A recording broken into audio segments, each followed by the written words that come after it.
had approved the merger with Airtel until advised by the National Security Council that that's a dangerous route to go and we must abandon the process. And the National Advisory Committee also advised the National Security Council that government takes over 100% ownership of Telkom. So a decision was made. And National Security Council is an organ of the Constitution, is a top security organ of this country. I have no reason, or we have no reason to doubt that the decision made by the National Security Committee was wanting. Looking at even the composition, who chairs the National Security Council, who deputizes, who are the other members who sits on it. And because of that, that route could not proceed. And then in the process, Elios felt frustrated because they cited three issues. Number one, the reason as why they are making losses is that government is supposed to act as a regulator, an enabler of a win-win situation, was not playing its role as required. Because like now, one of the things they cited, like the chance that almost 90-something% or most of us are on Safaricom. That for a telecom person to call you is going to be charged, and the payment is going to be done to Safaricom. So the competition, the arena was not even. That is one of the reasons they cited has been the biggest problem. And number two, they also claimed that, government had unlawfully, really not unlawfully, but unprocedurally taken the assets, a land of almost close to 70 acres along Long Road. And the value then was close to 10 billion. Government in its wisdom put up an international rugby center. And I think the construction zone, or the government had already made that decision. The attempt for it to revert back to Telkom has also not yielded much fruit, because those are decisions that are made elsewhere. I think it's against that background that a directive was made to me to prepare a cab memo, which we did, to the National Security Council. Our prayers were given, and one of it is that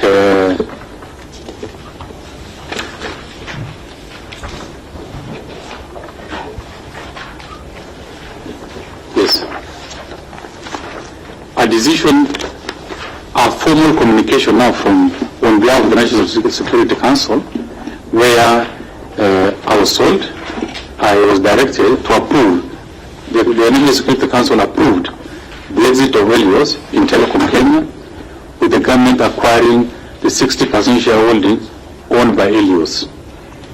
And further, the National Security Council also approved the government take over and compensate Elios an amount that they invested in terms of loan. This is their money, which they are loaned to Telkom. We did not pay a single cent for taking over those shares. It was for a consideration of $1, just as a token to say that it wasn't free. But what I was directed to do was to compensate the loan of $48 million, which had actually accumulated, has gone up to about $51 million, equivalent of about 6 billion shilling. So this was a directive that was given by the National Security Council. It further approved a budget of the same amount for Telkom to facilitate the implementation of the exit plan by Elios, and was directed to take appropriate action to engage. The decision, the cab memo, it was not by myself alone. It was jointly done with me and the Attorney General. So myself for the national security, for National Treasury, and the Attorney General, Honorable Kiara, were the two who are prosecuting the memorandum in the National Security Council. And a decision was made and communicated back that the decision had already been made and we act as required. decision to buy back Telkom was not for commercial reason. I think that's where, you'll have said was evaluation done, was it? But this was for strategic national security reason. That's how Telkom was acquired. The government decided to acquire 100% shares in the same. I was directed to implement the NEC and provide appropriate budget as required for a purchase of share at a consideration of $1. All this process was undertaken. I think it's also important to mention, we've had a number of bailouts, even like, let's say, Kenya Airways. The reason why we give is because it's more than commercial reasons. If you look at the other auxiliary services that KQ or even Telkom provides, outweighs the losses that's making. The other many complementary benefits that come in. And here the main consideration is the national security interest of these people in an atmosphere of changing security landscape, particularly with the cyber issues. It's also expected in the long term that should Telecom become profitable, the way the government paid is not just a gift. It's considered as a loan to Telecom. And Telecom is actually going to pay back the same way that KQ is obligated to pay back. That is how when it starts generating adequate revenue, is also expected back to pay this. And I'm sure you agree with me that any responsible government, number one priority of any government is to safeguard the sovereignty, safety and security of its people. And the amount of investment we've done in the security sector, it cannot be looked at with a commercial eye. There are many things that happens, including now the budget to defense, the budget to NIS, the budget to all this. If you look at, because maybe no problem has occurred, it might not be right for us to look at that dimension.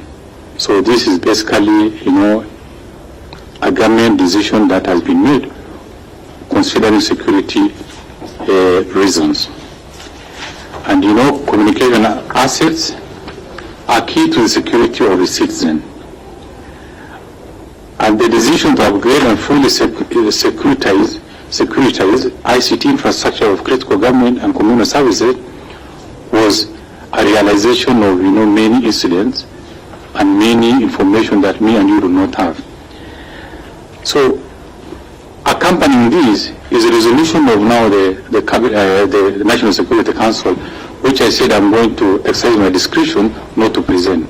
But if you want further on it, I think you can consult the custodian of that national security reports, who should be the head of public service, on behalf of that council.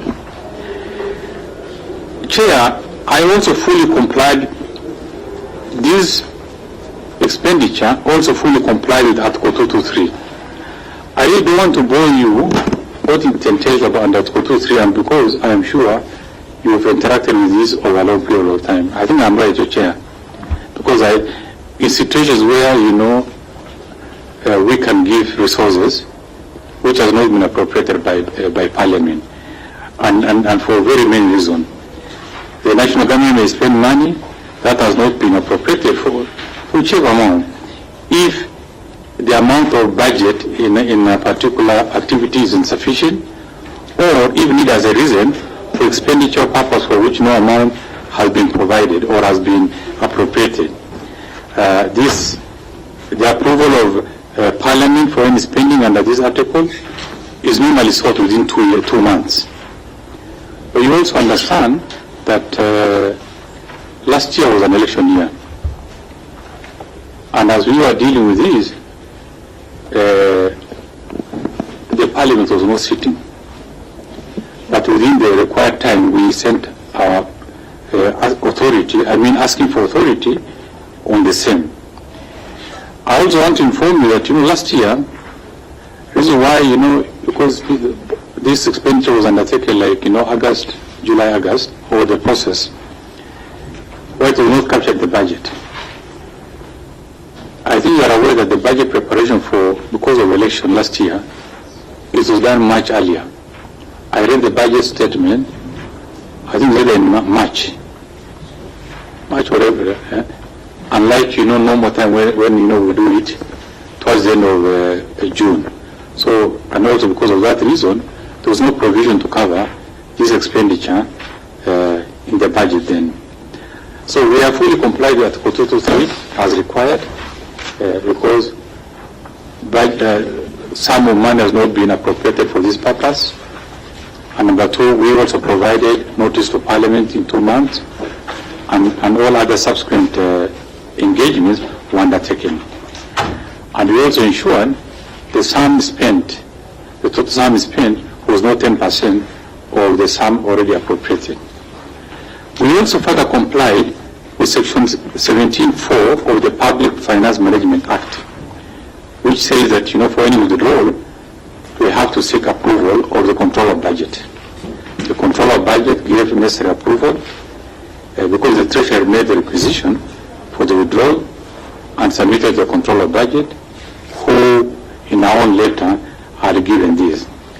So it is important to say that the National Treasury complied with all the necessary regulatory, including Article 223 and the Public Finance Management Act. Chair, on question 2 is what was my role in the acquisition process of Telkom by the Kenyan government? I have circulated, I don't know if you have seen it, the Act of Parliament that where the Cabinet Secretary, National Treasury, is a corporate body. Unlike all other ministries, this is called the Cabinet Secretary of the National Treasury Incorporation Act, Chapter 101. It gives now the Cabinet Secretary all the authority and the powers to undertake this kind of transaction. The role is clear, as well articulated under the Cabinet Secretary Act. Maybe I just quote the constitution of the body. The officer for the time being are discharging the duties of Cabinet Secretary, and the successors in office shall be a body corporate under the name Cabinet Secretary of the National Treasury Kenya. Is called a corporation. The corporation may sue and all other things that you know in case of a limited company. The powers of the Cabinet Secretary under this Act, the corporation may acquire, purchase, take, hold and enjoy movable and movable assets, reassign, transfer or other disposal, deal with any movable, all these, it is constituted in this power, and it's under that Act that my powers rested here in discharging, in undertaking this transaction. And the details I think I have provided, I think it's important, you may just look at it. I think it's also important to know that, at that time, Telkom Kenya was owned by 2 shareholders. The government of Kenya, 40%, and Elios, through Jamhuri Holding, 60%. The shares, the government shares were in the name of the Cabinet Secretary for the National Treasury. It's because of the act that I had already mentioned to you. And therefore, full powers to own, the Cabinet has full powers to own and dispose of or transfer such shares on behalf of the government.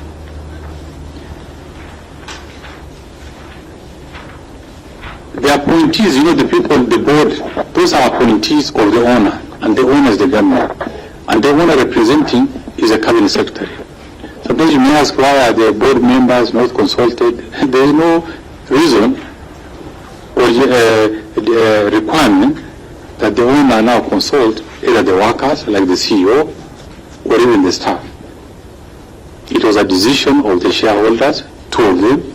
They entered into a relationship on how areas will exit and how government will take full possession of these shares. The role therefore played by Cabinet Secretary in the acquisition process, being a shareholder, includes, I think I have already indicated, I received a notification from Helios in July 2021, giving a deadline of, I think, end of July, giving some time frame. I know this is 2021. This transaction did not start yesterday. It actually started 2019, and in one of the 30th January 2019, where I think I provided the document, it said, given the frustration that they were undergoing through, and given the concern the company is facing imminent cliff from 31st January 2020, and failure by government to urgently provide company with appropriate communication is bound to precipitate loss of control over the company's affairs by the board as a process following all this is 2019, January 2019.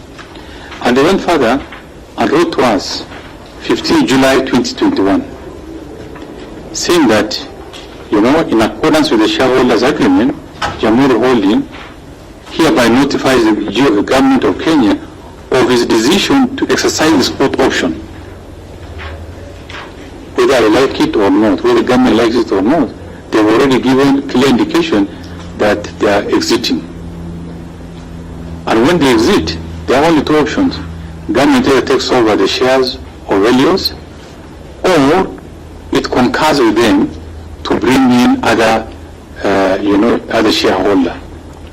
And the route I think I've explained to you why Airtel was completely rejected by government for a reason that, that we indicated. So our options were very limited, and they are given a clear deadline of when this will be done. And based on this, because they have the right to sell the stakes in the company, and this is already provided for in the shareholder agreement, that the put option is already provided in the 2014 shareholder agreement, that either party can come out, and these are the what follows. And I also indicated to you that they are already, the reason as to why the frustration they are referring to are clear. They cited failure of government to institute regulatory interventions, trying to ensure that the playing field is even. They cited that as one frustration. Number two, also why the government rejected the merger with Airtel, which will have actually increased the chance of profitability and to make the company afloat. Thirdly, they also cited the unilateral decision of government to take the land that I indicated earlier, on Ngongo Road, which is one of the important assets they were holding on, up to 10 billion. Maybe it will have changed. If they had even sold to maybe another player, it might even have changed. And to this effect, later now, given all this frustration, I have given in a copy of the letter dated 15 July. I don't know whether you have it, Chairman. The letter dated 15 July 2021, where they cited all those frustration and gave notice to exit. Looking at the impact of investments in Kenya, on 27th August 2021, I wrote under classified communication to the Executive Office of the President, detailing, the dilemma that you are in, the possible consequence that if you don't act in good time, and telling that our options are getting narrow. If we don't respond, then it's going to be a very serious consequence on the investment environment in the country. I wrote and I got feedback where I was advised to proceed and agree with the exit and proceed further to negotiate the terms of exit, which we did, and this is now documents before you. The letters, they said that they are exiting. We even further wrote to them, asking them for the understanding that since the matter is so weighty and being addressed within government, that they give us understanding and hold on not to do any rush as we exhaust all the internal communication of the government. This was done, and they acknowledged. I have that letter before me from the executive office of the president telling me to proceed on the matter. On 28 March 2022, I actually received concurrence now from the office of the president to proceed with the process of exiting. We further prepared a cab memo, which, for the reason I mentioned to you, I cannot, because of classification, I cannot place before you in this forum, but at the subsequent forum, if permission is granted, we'll do it. On 29 March, I now convey the decision of Government of Kenya to Jamhuri Holding, accepting the proposal for exit, and required them to submit a proposal on the terms and conditions of the put option to facilitate further discussion. This was done, and the record is there. I in fact even further sought and received approvals from relevant regulatory authorities, including Communication Authority of Kenya, including Competition Authority of Kenya, including the Attorney General. And those are the requirements, and are placed before you.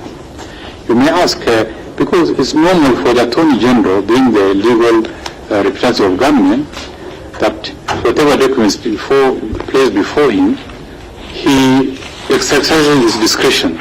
Sometimes amends, sometimes he gave approval, but with proviso to change a number of wordings, which we did. And based on that, we submitted a document to Elios, which jointly were agreed and prosecuted the same. Further, I think maybe I'm also going to say, we prepared a cab memo to the cabinet, asking them to ratify the decision of the National Security Council that gave authority for processing of this transaction. Cabinet sometimes based on its own calendar, there are two ways they can do it. They can approve or reject through full cabinet meeting, or a prior approval is given by the president, pending ratification through the cabinet. So I have communication under classified communication where cabinet gave approval, but advised us, as we now deal with this and dispose in future cabinet meetings, we also bring it up to be ratified. But the agreement had already been given that effect. I think as a shareholder, I signed a number of documents, very many, which I think were given to you, and these documents are now in custody of the National Treasury. And there are very many. The share transfer form duly executed by Jamhuri Holdings and the National Treasury. The share transfer holding, that now jointly between me, the National Treasury, and Jamhuri, fully signed and witnessed. This was done and we executed this. Secondly, there's what they call the deed of variation, which is dated 29, relating to share purchase agreement, in respect of sale and purchase shares, all this, including the shareholder loans. Thirdly, there is share purchase agreement dated 31st in relation to the sale and purchase of shares and shareholder loans in Telkom. Fourthly, we also executed the deed of novation in respect of the loan agreement relating to Jamhuri Holding and that shareholder, dated 20th June 2021. These are documents already before you. This is a legacy loan. A loan that dates back to the time of when it was jointly with Postal. But that loan was just carried forward. It was even carried forward during Orange. It was even carried forward up to this time. That one is also signed. Fifthly, there is a deed of novation that relates to the additional shareholding loans by Jamhuri, by Elios. this is the $51 million, the subject now and that we paid. Because this was not a share, it was a loan that Helios had invested into Telkom. And it's a loan that was acknowledged and processed and to use, for the furtherance of the revitalization of Telkom. So we cannot just say that, since we are exiting, you're also going to lose your money. And this direction we have already been duly advised by the arm of government that had actually approved the full takeover of this.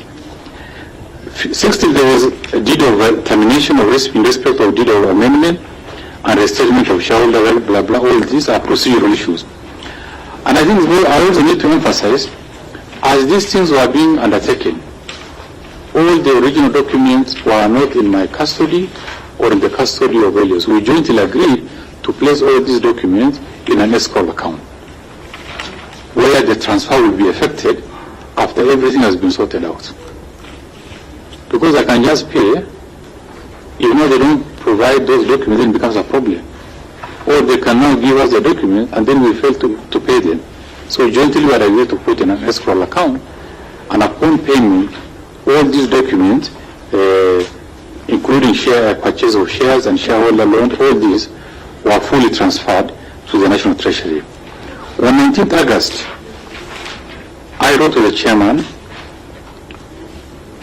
of Telkom asking to convene a board of directors meeting to pass the necessary resolution. Don't forget, government is the shareholder. It's not the chairman. It's not the CEO. The owner has decided and had already processed the meeting and is now directing them to process that resolution to facilitate transfer of shares, this what they call the CR12 and other matters. I have now also attached that document. Maybe I think it's also important to know that even at that time, I also further wrote to collector of stamp duty as provided in law to make exemption of this payment, taking exemption from payment of stamp duty for this transaction. This is because this is going to be fully government owned, and that provision is there. I have provided that letter to that effect.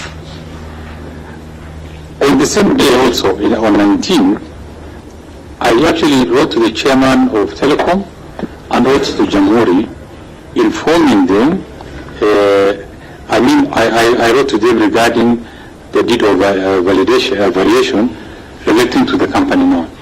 As since they had exited, they now transfer and also gave a deadline of 24th August for Jamhuri Holding directors to resign. This was to be processed in the board session, but unfortunately, just a few days to the day that we had told them to, and some of these transactions, it's important to know that it's well after election. It was a process, It started in 2019, and part of this communication to the board was done about 19th of August, and the election I think happened early part of August. So the term of two directors had actually expired like 3-4 days before, and therefore they were not fully properly constituted. And at that level, they did not proceed with the final completion of the process. But that does not invalidate all this process that has taken place. Even if now the board sits tomorrow, automatically the first agenda is to now to have this, this process to be acknowledged and the directors will resign, and the government now owns 100%. Maybe I think towards the end I also need to indicate that's clear that, I granted approval and that Kototra this amount to facilitate exit and file the necessary documents for that. Sergeant, kindly hand over handheld microphone to Waziri so that we can hear him. Honorable Adam, what we have decided is that we will have the witness heard uninterrupted. Before that, yes. The procedural issue, Chairman, or the joint chair. That will be in the interest of the committee, in the interest of the witness, even in the interest of the Kenyan public. This is the House of Rules. You guided us rightfully that the reason why the former CS was called first was to be fair to him because he has been adversely mentioned and to shed light so that this committee gets nothing but the truth. Chairman, you realize that you are floating. The witness here has made reference to a number of documents that he said he requires. We look at the submission that he requires the permission of the chair.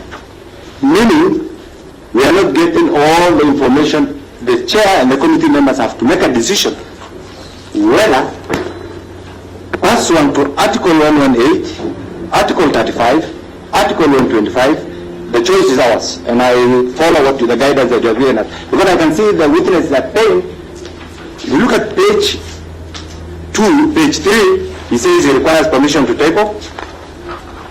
If you look at again page 6, he says he requires permission to table, we can make a decision. Otherwise we'll be forced to recall the witness again. Because right now we are disadvantaged. Whether to hear the witness in camera, get all the enabling information, or invoke Article 35, Article 118, as read with Article 125, and ask him to give us all the documents so that we can refer to this. We have only these two options. Otherwise we risk recalling the witness because I'm floating. I want to make reference to what he did say because he's talking about MSAC and the report. He's not giving us public. We are not telling him this, Chairman. I think you need to guide us on this. Honorable Adan, when we were beginning this, we made it very clear to the witness that we have found no reason as to why he should be heard in camera. And we allowed him. There is no other permission needed from the chair to reveal all the information he has that would assist his matter, assist his case, or even assist his committee. The only reservation that the witness verbalized was that he himself is making a discretionary decision not to give a certain document that was emanating from NSAC. Now, when we get to the plenary, Mahesh, there will also be a ruling as to whether he can answer a question onto what is referred to and has not been presented. So hold your horses just a bit, Mheshimiwa. He will give us the information he has. We had agreed he will be heard in silence, and then we shall make these decisions, Mheshimiwa Kenan, and it will be to the benefit of this committee. Kindly be satisfied with his presentation as he wishes to present it. Then we shall be cross-examining these matters. Chairman, yes. I think I will have no problem with that. But to be fair to ourselves, in order not to waste time. Yes. Because really, this is a very serious committee. In order not to waste time, there's no need of asking him to produce documents at the plenary. Let's invoke the provisions of the law and ask him to produce. It's in our interest. And I want to urge you, former CS, there is no reason. The committee has made a decision, a deliberate decision to have this issue deliberated publicly. So it is in our own interest. It is in the interest of the Kenyan public that you table those documents, let the members take advantage, and otherwise, Chairman, I agree with you, but we'll be repeating and in the interest of time, Honorable Kenan, you have prosecuted your matter, and this is a decision, as I was told you, that was already made. It is he who decided not to produce this information, but as you said, as a committee, if we find that we are being denied of information that would be beneficial to this,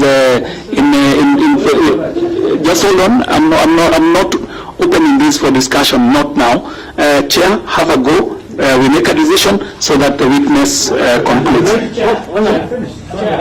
Members, I think you seem to want to say something, Ambassador. But before you do, on this particular matter. If, as a former Cabinet Secretary of Treasury, you are in possession of those documents, and currently you are not the office holder, which means that those documents can be accessible. Considering, as you rightly said, that you're not the substantive Cabinet Secretary and you're in possession of those documents, then I think if you don't want, it's okay. But then if you do, feel free to share that with us. Yeah. And if you do not want to share that, if you still feel it's within your discretion not to share with us, it's fine. We will get now the substantive office holder to ask those particular questions there. But if I were you, and if you have them already, it would be also in your best interest to share them. But then you may Maybe, Chair, if you can allow me to intervene on this. I asked a procedural issue when and honorable members. and you've already given direction on this. I think the concern of Honorable Krinan, it looks like the documents we presented are not, you have not made enough copies. Because what I said I cannot table in a plenary session like this were only like 3 documents, but I already made reference to it. But more than close to 20 other documents are already supplied. Is it maybe? That was the understanding of this committee. Yes. And the Honorable Kenyan is actually being helpful to you. He's just telling you that there is nothing holding you from presenting any document that you think would help your case or help this committee as of this moment. So, Honorable Ambassador Ukur, what I will do, and members, you will have a field day with this one. I would not want procedural issues to interrupt us. And Mheshimiwa Mbuni, allow me kindly, had we not had a microphone break, we would not have been in this conversation. So allow me to at least guide this committee to a procedural execution of this matter. Not a single member will be gagged from speaking everything they want to say, but at the right point. So, Honorable Ambassador, is it up to order? Yes, I just want to make a comment there. And I want to agree with the CS that in government there are 3 levels of confidentiality, right? There's secret registry, confidential registry, and classified information. And as we say, some of this information are classified, like communication from National Security Council. In fact, for him to have that document is wrong. So what we are saying is that some of this information, we can get them from the sitting CS. But as it is now, it's a former CS. Thank you very much. Members were speaking all the same language. Allow our witness, Ambassador Ukur. For security's matter, let him be heard in silence. We will all have an opportunity to engage him. Thank you, Honorable Kenan. Well noted. Yeah, Chair, I think we really need to have a common understanding on this. I have presented to you my write-up, and I have also indicated the reference. We say, like, let's say on page 8, under K, I said I granted approval under Article 2.3, and this is the reference. And these are already tabled. There are only 3 instances where I say, I think a permission is required to table this. This is one where National Security Council had directed me under secret cover to undertake certain activity. But the communication are more or less say that yes, I have approval of the National Security Committee to do this. But the details of the communication, I am not privileged to table, and I find it difficult to table in a public forum like this. And then the other one was the detail of the cabinet decision that directed me to do something. The matter had prosecuted, but the reference, I say, maybe we need to agree whether authority will be given for this to be tabled before you. I think there are only 3 instances. All the rest. You're well in order, Ambassador, and we already have made a decision that on your 3 documents, this committee will prosecute that matter soon after you have made your submissions, And we will agree on the way forward on those 3. And there's no Yes, sir. way you bring the camera because And Ambassador only has Vice Chair. Kindly allow, because we will all have an something I want him to clarify. He only has 1 paragraph to complete. Please proceed. So Chair, I indicated that I indeed gave approval at Article 223, and then the necessary process, I think, is already within your knowledge. Item number C, you asked, arising from the implication of the transaction to Kenyan taxpayers, was there cabinet approval for the payback of Telkom Kenya? I said yes. And there's a communication from cabinet on the matter. In number 1, you know, I exercised powers under Section 3 of the Cabinet Secretary National Treasury Act to acquire the 60% of Jamhuri holding. This is an authority in Nigeria. Additionally, being a strategic decision of government 100% and fully communicated by the National Security Council, and further cabinet pronouncing itself, I think I have done it in public interest and followed the law as required. The decision by GOK to compensate Elios for its exit, and I think I even said before, it was not necessarily a commercial decision. It was a national security strategic decision that has a heavy security implication, and that's why it was deliberated and disposed of at that level. Because there are many things that me and you are not privy to why the decision was made. But I was fully convinced that that was the decision in the best interest of this country, and I complied. I also say the executive order from the cabinet further gave me approval, cabinet approval to proceed and submit to the cabinet for ratification at a later time. Here, I think as regards all this, I want to assure you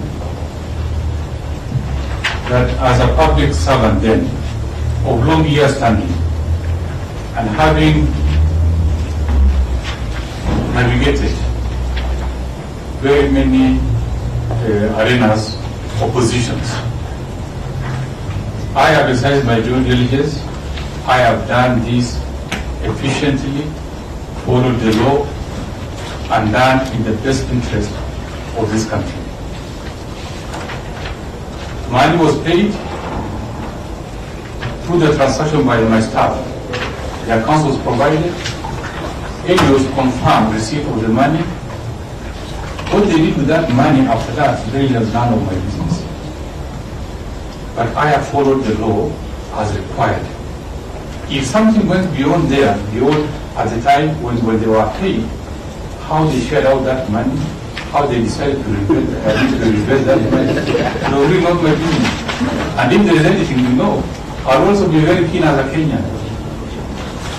I'll really be very keen if this committee will find any fault in what might have happened after the money was paid in this country.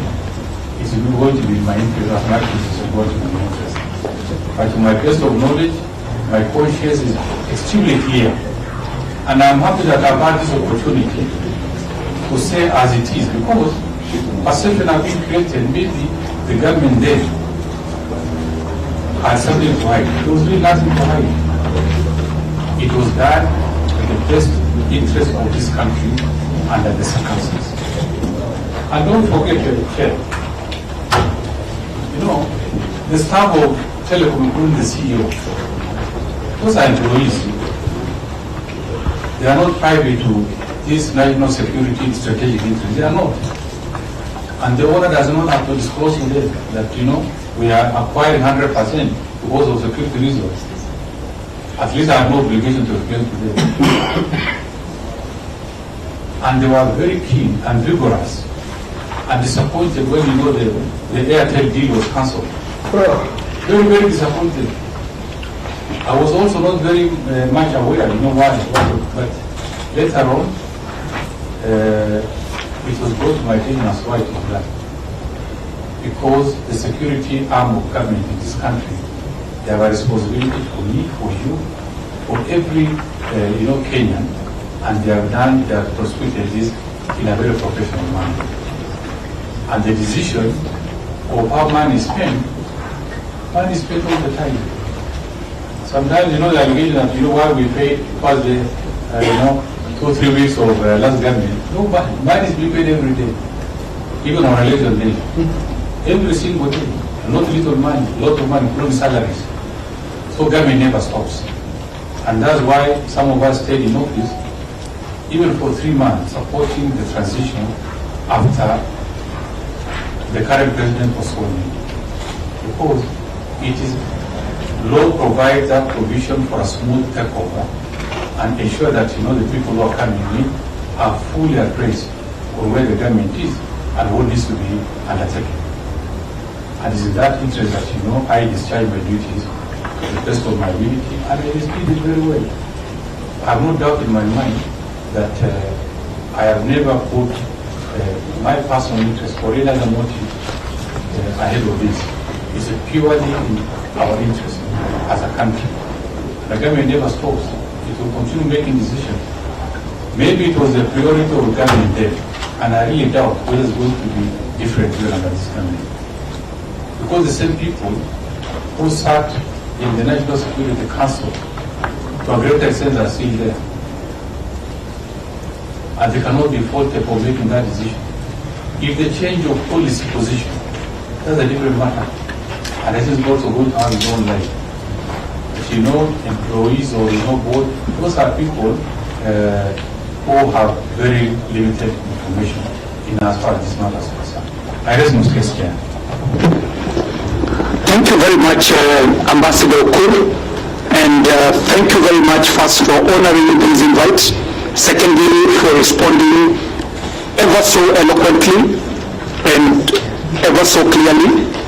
You shall be responding to comments, maybe compliments, maybe questions from the honorable members of these two committees, and the first bite shall be given to the Chair of Finance and National Planning. But before he does, just for clarity, I'll have some preliminary questions that members will benefit from, and kindly hand over the microphone to Waziri Balozi Ukur, because the first few are just quick fire questions. We get them out of the way so that members don't have to come back to them. And these ones you can just answer yes or no. Now, does he have a microphone? Okay. Ambassador Ukur Yatani, these two committees would like to know from the top of your mind and out of your own conscience, did you ever feel conflicted as a person on this matter? Never. Would you say that in the process of this entire transaction, you identified or noticed any government official to the highest level who was conflicted in this matter? Not at all. These committees would like to know, you, in your own person, as Ambassador Ukur Yatani, did you benefit directly or indirectly or through any proxies from any monies accruing from the transaction that is under investigation? Not at all. And I won't even entertain it. Wonderful. The other issues that this committee would like to know ahead of time is, you are the government face on these transactions. You are the lead. And you told us that there were two shareholders of Telkom at the time of these transactions. One was Government of Kenya, the other one was Helios. You are the face of the government. Now, I'd like to know, throughout all these transactions, did you ever have any interaction with anybody from Jamhuri Holdings Limited? Not at all. So government was transacting with who? You know, government and national treasury is a machinery. I have an investment wing of government. My staff, the treasury staff, all these correspondences, there was never a meeting, you know. But you know, the engagement through communication, exchange of documents, and there was a lawyer in between government and Helios, who was actually a custodian of interest on both sides. So never once, Ambassador, have you ever dealt with anyone from Jamhuri Holdings Limited? Never once. Completely not even once. Who are the people acting on behalf of Jamhuri, and how are you corresponding with them throughout the transaction? I think, Chair, I have, I don't know whether you have it, because Helios are the own directors, you know, we have it on records, the names. And through engagement, a discussion, I mean really exchange of letter, we asked them who's going to the affairs. And they went and they sent a document of attestation where they identified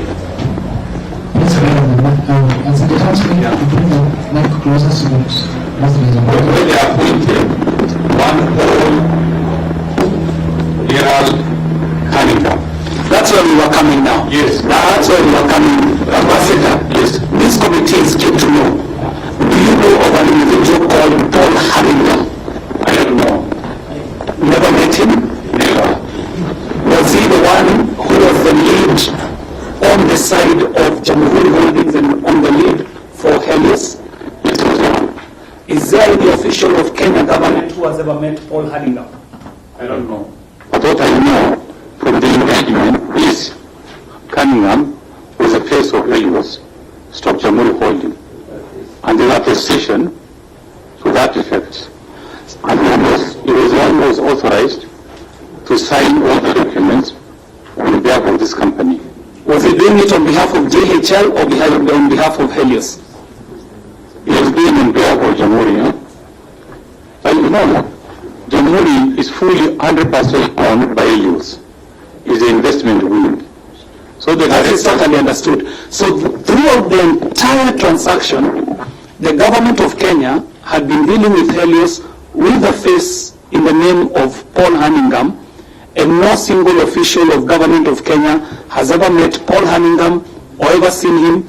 All the correspondence have been in writing, You know, to the best of your knowledge. Yes, you know, the way Treasury operates is very similar to Parliament. We have directorates. There's a director of investment. I think you must have invited him for a session, either today or tomorrow or maybe the next days. So Treasury, the person who was representing Treasury is this investment director general. And all these correspondences and the engagement, we had empowered him on behalf of government, on behalf of the National Treasury, to be overseeing this. And to our best of knowledge, he's done a very good job. So your submission is that you have never met Paul Cunningham, and you don't know of any official in government who has met him. I don't know. This is the final question now from me, Ambassador. The summary of your submissions, if I got them right, are that this was a process that was initiated and instigated by a very high arm of government or agency of government in the name of National Security Advisory Council, and it was not done for commercial interests. It was done for strategic national security interests. I would just like to know from you, as the accounting officer throughout this transaction, as to whether the decisions made were so important, so urgent, to the extent that quite a number of procedural gaffes were happening. And I want to draw your attention to your documents, where you tell us that you had written severally to the board, and of particular interest is a letter, and this is a letter that this committee is in possession of, that was dated 29th of August 2022. Of course, we note this is after the elections, but we tell us government continues. And this letter is from the chairperson of Telkom. You have told us the staff had nothing to do with this, but of course the board, being the representation of the shareholders, had everything to do with it. And the chairman, who appeared before this committee yesterday, said he wrote to you on the 28th, and he was setting out some conditions as to which, if not met, the board was not okay with this transaction. It is in record that he wrote to you. The question here is, were the matters so urgent, so critical, so secret, that you could not respond to the chairperson? Because the chairperson's submission are that even after writing, even after setting conditions, he was ignored and the transaction went on. The same matter applies to a letter written by the Communications Authority, and the Communications Authority was also setting conditions that must be met for CA to be able to okay this transaction. Yet again, the conditions were not met and the transaction went on. And there are quite a number of other processes that were either blatantly ignored or avoided that were conditional to the going on of this transaction. All we want to understand, Ambassador, is, was this instigation and initiation by National Security Advisory Council so critical, so urgent, that everything else could be disregarded for this transaction to go on, even with all the things that we are learning from this inquiry, including a submission by Communications Authority, the CEO the CEO and head of Telkom, all saying that if it was up to them, there is no way they would allow for Telkom to go fully under government, because that would mean the end and the death of government. So was the instigation and direction by NSAC so critical, so urgent, that everything else could be avoided, and you don't have to answer this. Now kindly note it, because there could be other questions that speak to this, and you can answer them thematically. Honorable Co-Chair. Thank you. Just starting from where you left, I agree not that one ambassador, and you're hoping that the details that you're giving is the truth, even your verbal submission. That although the Communication Authority did set condition, you actually wrote to Jamhuri Holdings on the 15th of August a letter that you have provided in the documents, saying that in addition to password 311 of SPA, we have also received the approval of the Communications Authority of Kenya via their letter dated 13 April 2022, and such approval is subject to the following conditions. That a letter of comfort to be given. So you actually said that you had actually given the approval, that the Communication Authority had actually given approval. And just to let you benefit from our hearings from other agencies, Communications Authority did say that they did not give an approval because yourself did not write to them to comfort them on the 3 particular conditions that they did set. I have looked at the advice from the Attorney General, and the Attorney General particularly flags off the recruitment of the escrow agent, the annual HANA law firm. The annual Jawara law firm. So the Attorney General did write and said they were concerned that the recruitment of the services of that particular law firm for the escrow agreement needed to be done according to the procurement law. Did you actually do follow the procurement law in recruitment of this agent for this escrow agreement? And if not, why? And if is it a assumption that we can actually verify that the due process of law was actually followed in the recruitment of this particular agent? And if not, someone would ask why this particular agent, and especially this extra account. In your submission, you said that there was no physical conversation or physical meeting between the government of Kenya and the shareholder. It becomes really interesting that a transaction of that volume of 6 billion shillings, and especially being done outside Article 223, there was no conversation, which therefore begs the question, even the 6 billion shillings, perhaps Jamhuri Holdings was willing to take 2 billion. Perhaps they were willing to take 3 billion shillings. Perhaps this share that we are buying from them at $1 per share, maybe they were willing to buy at a negative, that we were able to sell it to us at a negative. So really, if there was not a conversation, then it means that we're just left to do what Jamhuri said that we do. In that case, I'm curious as a Kenyan, who was taking care of the interests of Kenyans? Because we let just the submission of Jamhuri Holdings, and what they said is actually what we did.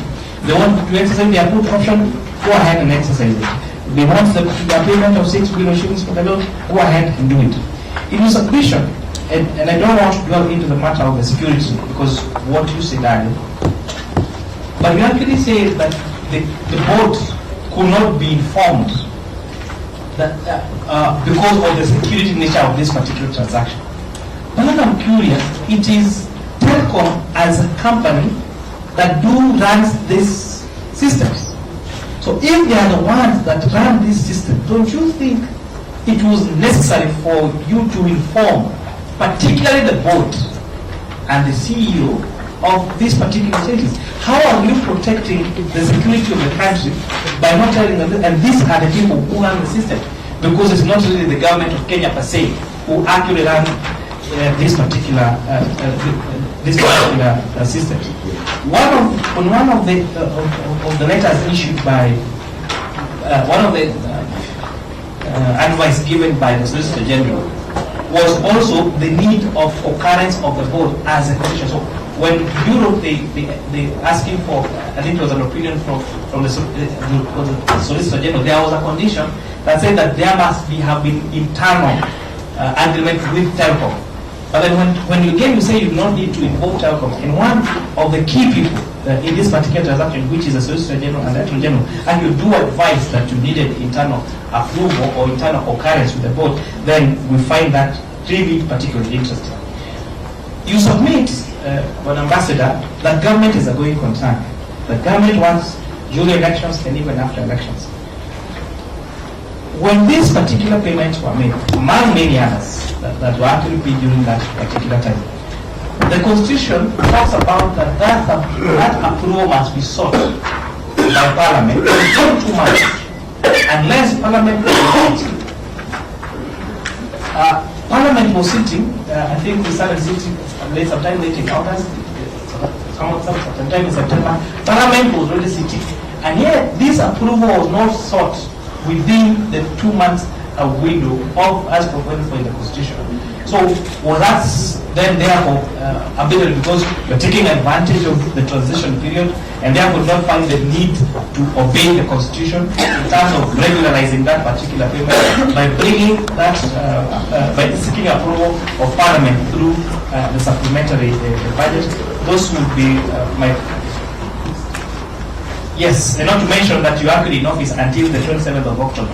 I would think that part of what you should have done is that all those particular payments that were made outside Article 2, and this is just one of them. I'm sure there are other committees that are handling, for example, I think it is a base subsidy, I think it is a poor subsidy, among other payments, which some of them were regular, normal payments that were made. Then don't you think it would have been in your best interest before you exited as being the cabinet secretary to bring those particular payments for approval through Parliament, through supplementary before you exit, now considering that you exited on the 27th of October of 2022, the submission? The order of how we shall do this is that we shall take a first batch of questions and we will allow Ambassador to internalize them and reply them thematically, if possible, so that he doesn't take the entire afternoon answering question after question. And there was a concern from the Vice Chair, so he will go first. And then Honorable Gideon, I saw your hand go up first. And Mheshimiwa Kibasu, Daktari, in that order, from that side. And then from this side, the first batch, we're going to take Mheshimiwa Mboni, Mheshimiwa Mwalimu Tunui, Mheshimiwa Shakir, and there is a place for second round. So kindly, in that order, give the microphone in that order. Vice Chair, shoot. Thank you very much. I want to ask you shooting questions. I don't want to have stories, but I was surprised the way you have presented your case.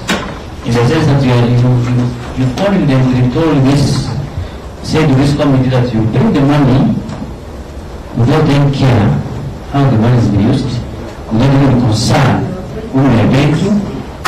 It analyzed my thinking. Was this Kenyan money? Was this taxpayers' money? Was there value for this money you are paying? In that sense, I'm asking you, which vote did you pay from? From your presentation, money, I don't know that's true. Did you pay from the contingency? Before I ask you another question. Was the money paid from the contingency fund of the government? If so, if the money was paid from the contingency fund, in my simple understanding, contingency fund is for emergencies, special needs that will arise during the process. What was the push for you to pay this money at this time of transition period, election period? And you categorically said that the process started from 2019, but you decided to pay at the election period. Why? If you able to answer that question, I'll be very happy. Number two, these are more holdings. In my understanding, there is no, and this is a lot of money, there is no payment which should be made without the directors physically signing documents, even if there is a lawyer in between the paying or you now and the owner. But surprisingly, you did all the transactions without knowing the director. Did you sign an agreement with him? And for sure and for him, as a minister, that you are presenting under the finance of this country, you will pay such a huge amount of money when somebody you have never interacted to. That's my concern. Another question which is very important.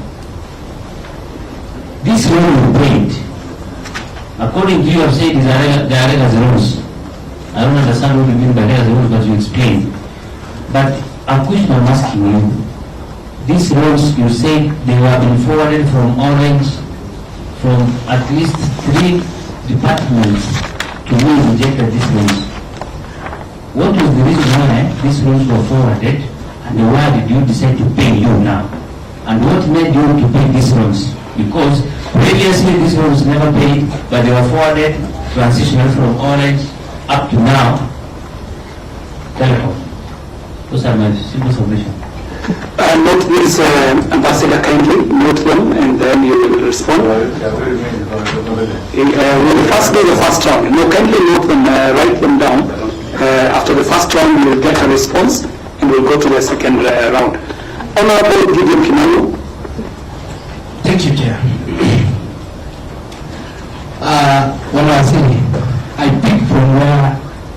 colleague, the vice chair, just left. Na ningependa sana ili kuuliza kwa Kiswahili. Umesema kwamba wewe hutaki kujua pesa ambazo umezilipa itatumika kwa njia ipi. Mimi naona hiyo ni jambo ambalo ni kiolela kidogo. Manake nchi kama Kenya, leo ulikuwa waziri wa fedha, tumeweka sheria mpaka tuko na sheria ambayo tunaambiwa usitoa pesa shilingi milioni 1 bila kuweka makaratasi na zingine kwa benki. Wewe kama waziri wa fedha unasema nalipa mtu na utaki kujua hiyo pesa itatumika njia ipi. Hiyo naona ni kama uliangusha wa Kenya hapo. Kwa sababu kama hiyo pesa inaenda kutumika kwa ugaidi, kama wakaidi terrorists unakuwa unawalipa, unataka kujali na wewe ulikuwa waziri wa fedha. Na wakati huu tunapozungumza kuna maandamano, tunaangalia pale kuna maandamano, pengine hii pesa ambayo ya maandamano ni hii pesa inatumika zaidi. Pengine mimi nauliza tu, kwa sababu yeye mwenyewe amesema hataki kujua hiyo pesa ilitumika njia gani. Hiyo tu ni maoni yangu. Haya, mimi nauliza swali lingine kwa lugha ya Kimombo. Protect me. No. That's out of the position. Nimeuliza amesema analipa pesa hataki engage our witness through the chair. Asante mwenyekiti. Asante mwenyekiti. Thank you chair.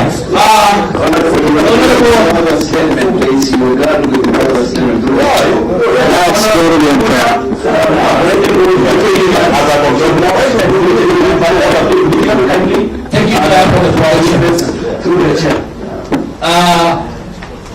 Wasili, you told this committee that Telkom Kenya owns the entire national security networks.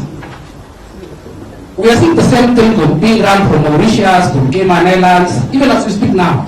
And I say this because from the submission from the chairman of Telkom, from the submission of the chairman of the CEO of Telkom, they say Ilios and which is acting through the Jamhuri is still holding 60% of the shares, so they still own Telkom. So if it was about security, it is the same people who are still holding Telkom with 60%. So my question is this: are Kenyans secure? Because the reason why you are getting back the shares was on the basis of national security. And as we speak, the same people who are in Cayman Islands or they're in London or they're in Mauritius are still owning Telkom Kenya. You wanted to revert back the shares, citing national security. Are we secure? The second question: could our national intelligence secrets be at stake? Because you said you refused to sell to merge Telkom with Airtel, citing national security, and now with the same foreigners through Ilios, through Jamhuri Holdings, still hold 60% of shares in Telkom. The second question. And now, I look at this as, there's a fallacy somewhere, because you're using national security, a choreographed scheme, to use the pretense of national security to steal Kenyan money. Because now, there's a lot of documents you told us it is either classified or something. If it was national security which was being cited, why is it that the same Ilios, the same Jamhuri, still owns 60% of shares in Telkom? Thank you, Chair. Yes, and your second question was similar to your second question. So I know Waziri has noted that. Daktari? Thank you, Chair. My first question is a follow-up question to what my colleague has already raised. But yes, do you have any role in following the payments that you have made to a contractor or a supplier? That's number one. Number two, on the issue of put option, as per the agreement between Jamhuri Holding and Telecom Kenya. There is something called a put option. This put option, when it is exercised, it has a time frame to be exercised, and also it has to specify the amount to be paid. Is this what made you to make the payment in August? Thirdly, the budgeting process. At what time, at what point, or when are you going to budget a certain decision? Is it when a decision has been made? In the case of Telecom Kenya, could you have budgeted the payment of Telecom Kenya before the decision to invest in Telecom Kenya? Finally, on the transfer of shares, I am a certified secretary, a certified public secretary. When shares are being transferred, these are transactions between transferor and transferee. In this case, Jamhuri Holding was a transferee. The buyer is the government of Kenya. Were these transactions undertaken by the two entities? And what is the role of the board? Are there any preemption clauses in the Articles of Association of Telecom Kenya? Thank you, Chair. Honorable Kivasu Mboni. Thank you, Chair. Ambassador Ukur, Yatani, in your submission, you said from the Act, you are allowed to own the shares on behalf of the government. And the 40% that the government of Kenya is owning, you are responsible for it. And equally, you submitted and said you are only two shareholders. That is government of Kenya and Jamhuri Holding. I'm asking you, if you are only two shareholders, who are you talking with as a second shareholder? Two, I can see various communications here from Paul Cunningham, and equally you are writing to the same Paul Cunningham. There were transactions, and you have just said you have never met anybody from Jamhuri Holdings. So, when you are writing these letters, who are you writing to August? Who exactly are you writing to if you never saw him? Three, in the letter of 6th April, you said the government of Kenya has made a decision to acquire all the 60% shareholding of Jamhuri Holdings in Telkom in order to safeguard public interest. Which public interest is this? And did it really require that hurried manner to do it before the budget cycle? 4, on the same letter, you are seeking for waiver and approval from the Communication Authority of Kenya. The Communication Authority of Kenya was here. We have the letter which you have attached here. It has 3 conditions. Did you meet these conditions? And if you didn't meet the conditions, who exactly gave you the authority to do that transaction? My final question on this issue of the shareholders. In your letter dated 29th of August 2022, you requested the board to convene a meeting to pass the necessary resolutions to complete the transaction. Did the board pass those resolutions? Were you aware that the board was not properly constituted at that time, or there was no quorum at the same time? Thank you, Chair. We cross over to Honorable Mboni. Chair, I thought you were coming to We had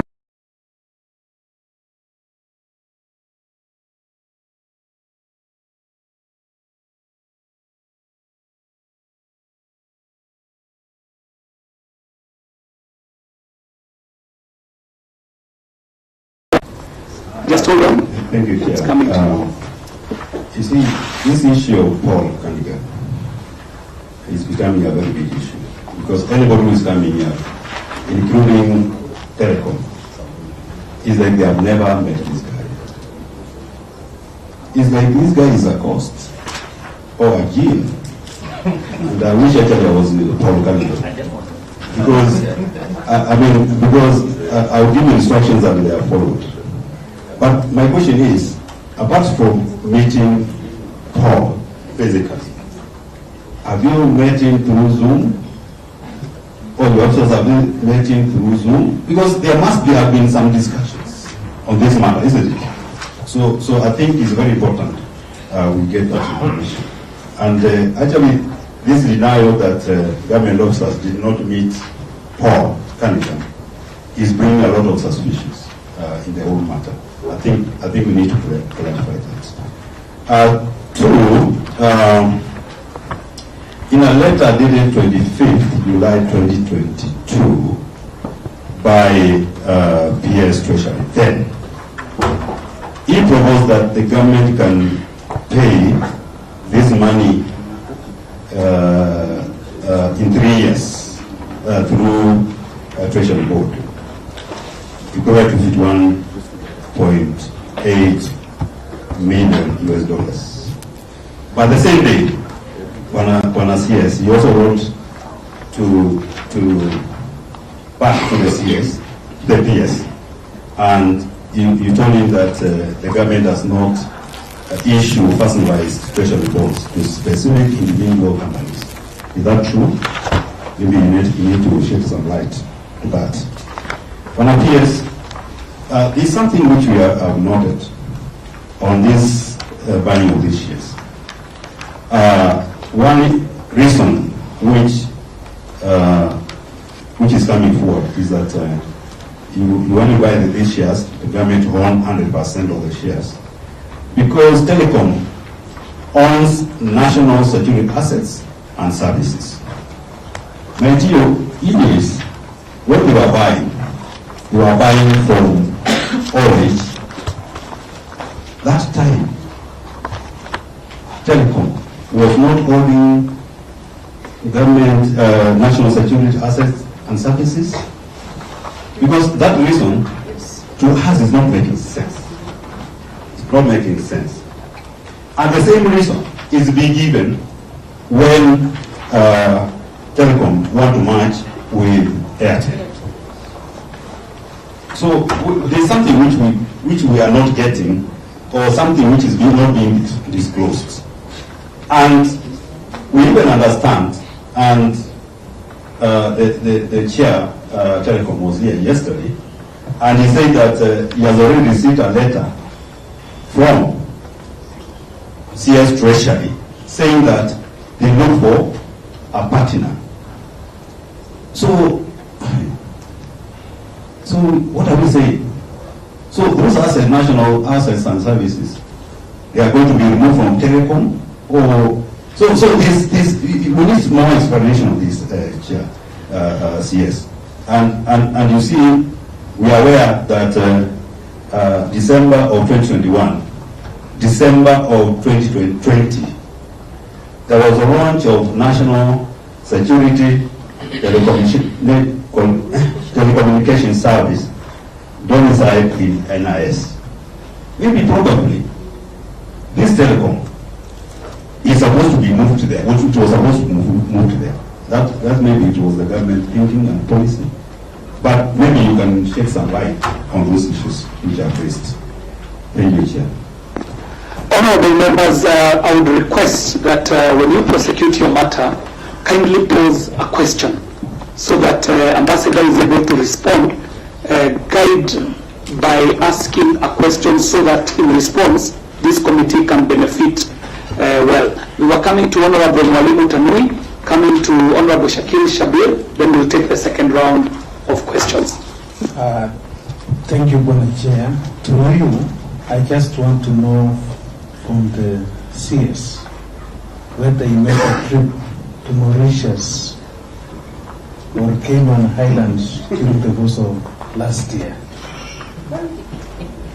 Number two, I also want to inquire from him whether the transaction followed the normal procurement process. Were there other willing purchasers of Telkom shares, and what was their rates? Thank you. Well structured. Thank you, Mwalimu Tumi. Honorable Shakil. And after prosecuting the matter, pose a question. Thank you. The letter you wrote on the 25th of July, 2022, to Julius Muller telling him that this is to clarify, in view of the fact that government does not issue personalized treasury bonds to specific individuals and companies.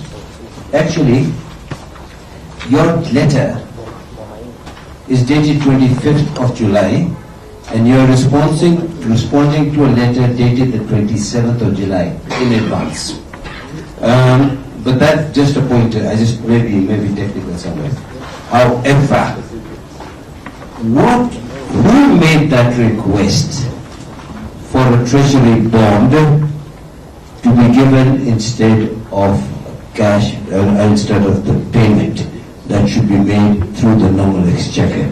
You need to honestly answer that one.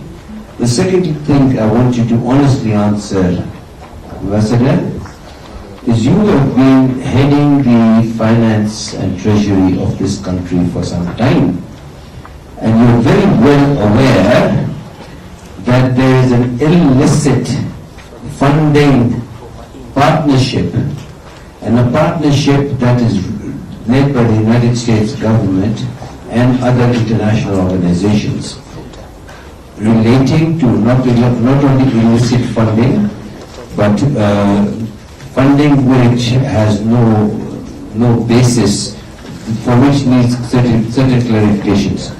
When you sent $51 million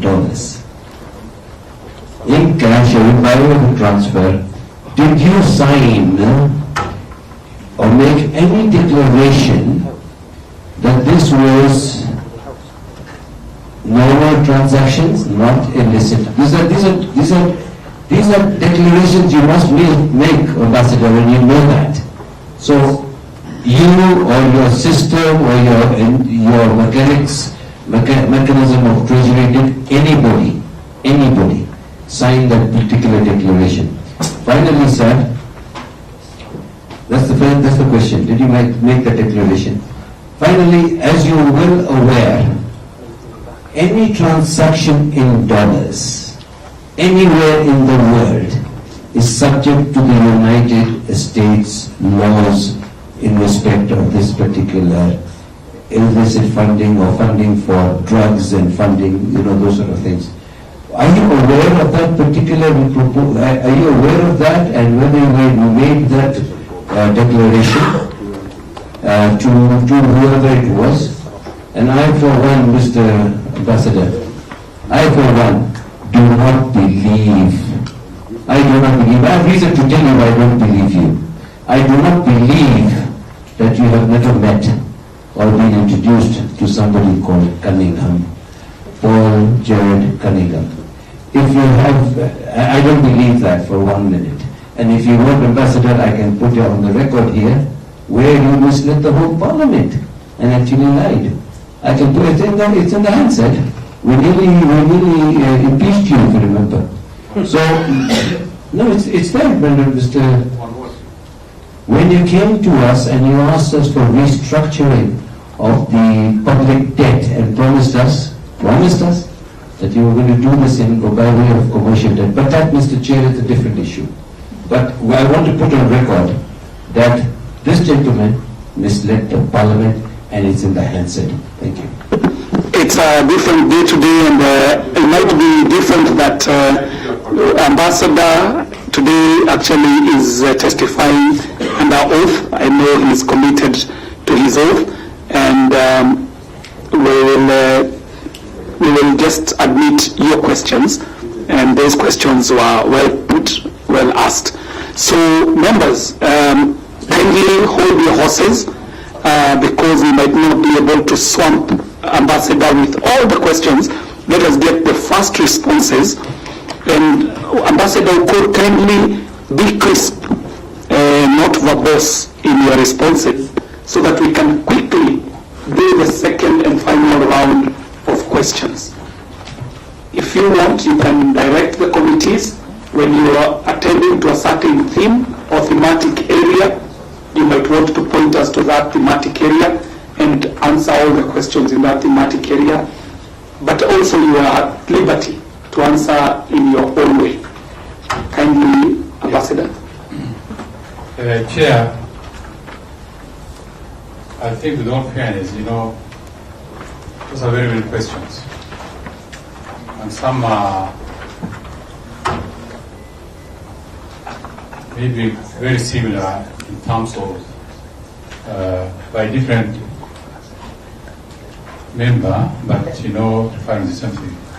Well, Chair, I take a bit of exception to the last member of Parliament who was trying to insinuate that I'm leading this committee. I don't think it's really fair, and I need your protection. Ambassador, as a witness of this joint committee, you are very much protected, and as you saw, we did not admit the final. It was actually a response to a direct question by a member which was not through the chair. Yeah. So, thank you. Can you answer the question? Yeah, Chair, the very first question is who initiated this transaction? It was not the National Security Committee. At the time, Telkom engaged, rather Helios, of course Telkom, where the government and Helios are partners, engaged Airtel, to deal with the issues of their profitability and the losses, and noting that the business environment was becoming difficult. The consultant advised them the only way they can come out of this is to look for a partner. And they landed on Airtel. And the shareholders then, which is government, the National Treasury, and Helios are consented. But during the regulatory process, INSAC advised against it, and it died at the National Security Council. This is step number one. Then Helios placed a put-up option, the put option, which is provided for in the shareholder agreement, that they're exiting.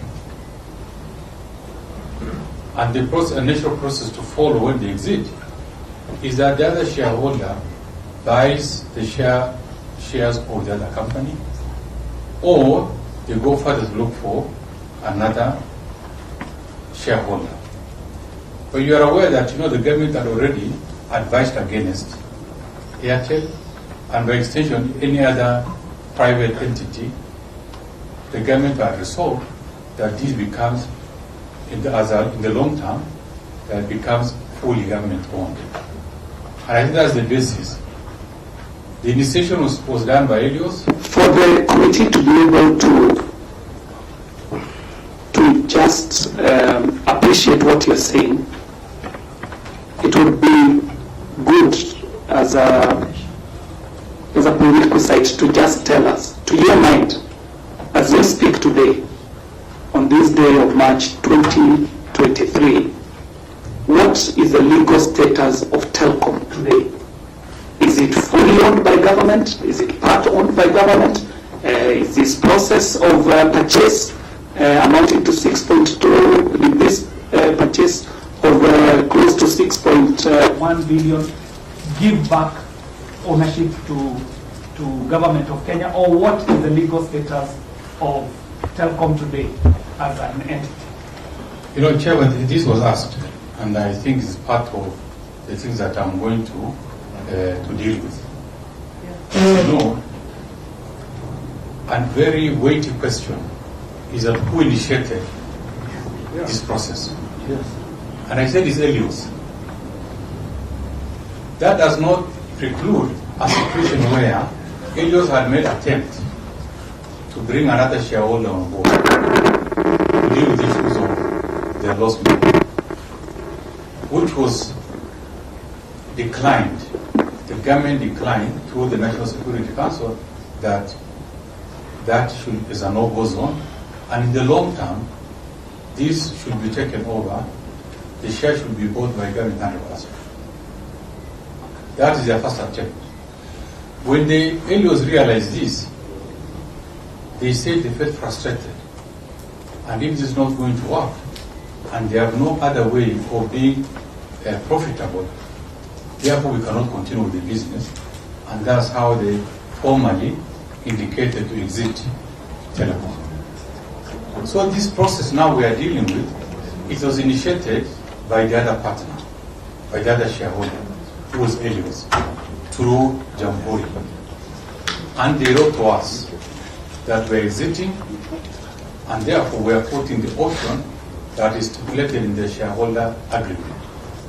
And that is the government buys, it is the share. And then as we are dealing with this, they gave a strict timeline, a deadline of 31st July 2022. And the letter is there. And I told you, based on this, knowing this, the magnitude of the challenge at hand, and that we were running out of option, I wrote to the Executive Office of the President, briefing on this, and also bringing this situation, and asking for a way out. I was now directed that yes, if that is the case, and since we do not have any other option, and the option to bring Airtel or any other player on board has already been negated by the National Security Council, therefore proceed with this option. So this was initiated as a result of communication from Helios. Secondly, you asked if procurement law was followed. It was not a procurement matter. So therefore there wasn't need for any procurement law to be followed. It is the government now taking over. It is not that we are looking around for other interested parties, including Airtel and others. If we were looking, we were selling out.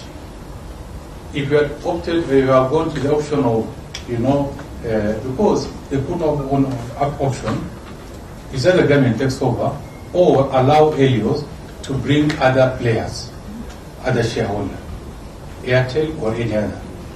But we said this was negative. And since we are not going to go that way, the government has to take over. And through this, we are a deadline on ourselves, and the process of now taking over, the shares were initiated, and this did not require procurement law. I was also asked, was there a conversation with Helios? Indeed, I said as a person, no, not me. But the office, because the share agreement, a lot of this is a negotiated document. And I provided a big set on each of the documents to be negotiated on. The investment department of National Treasury were engaged with them on items, on the legal aspect of the sale. Because if you pay money or if you give invitation to pay money, all the ownership certificates and documents are being transferred to the National Treasury. And as we are talking, all the original signed, approved documents, including the share and the custody of the National Treasury, is no longer with Helios, is no longer with, because government, National Treasury is now the 100% shareholder. So I want to say that for me as a person, I have never met. Hold on, Balozi. This is important. Yes. Are you saying as we speak, government is 100% shareholder? Yes. Well, we were here with the Solicitor General, who indicated that as of 14th March 2023, government only owned 37.91% of the shares. Jamhuri Holdings was still holding on to 56.88% of the shares, and Adili trustees were holding on to 5.21% of the shares. Is it something that Solicitor General doesn't know, that you know, or is it something that you know that he doesn't know? Chairman may be able to ask you a question. What constitutes ownership of a company?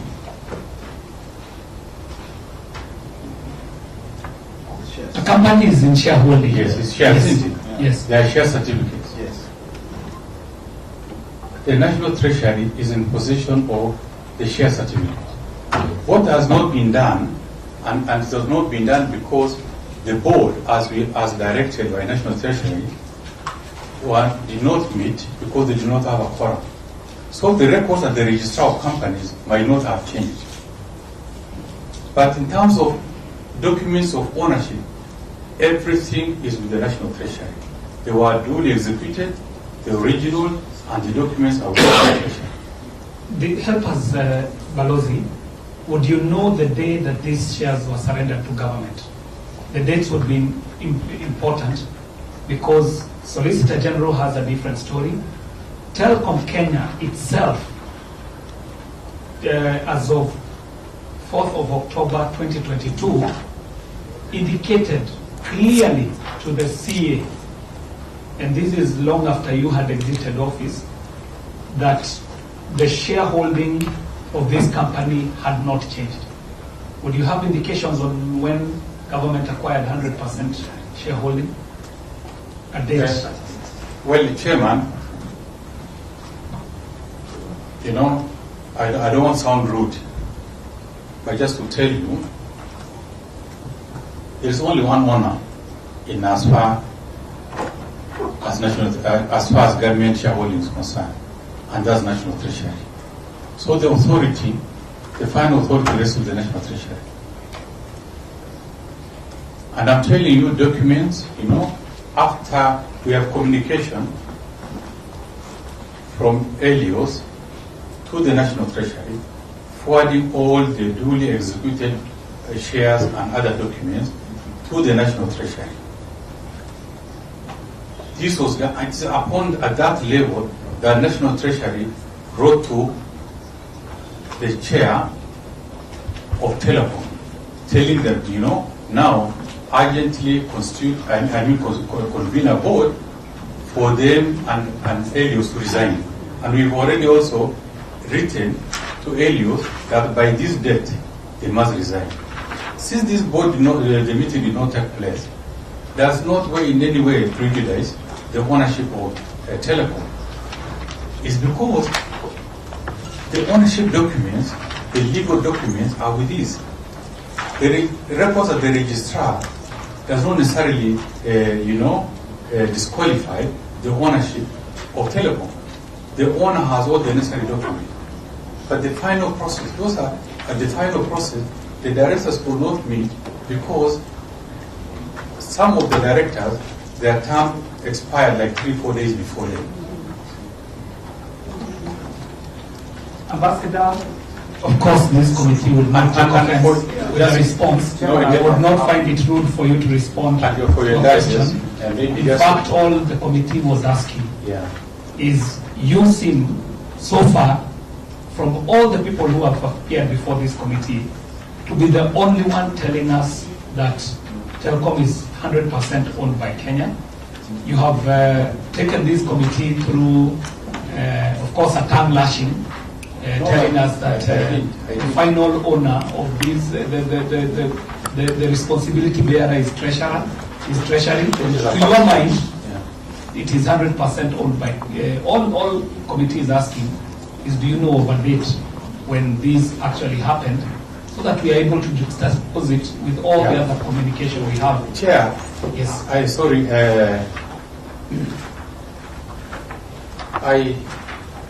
I am not the Cabinet Secretary of the National Treasury now, but the records are there. And the custodian of this record are the people who are in office now.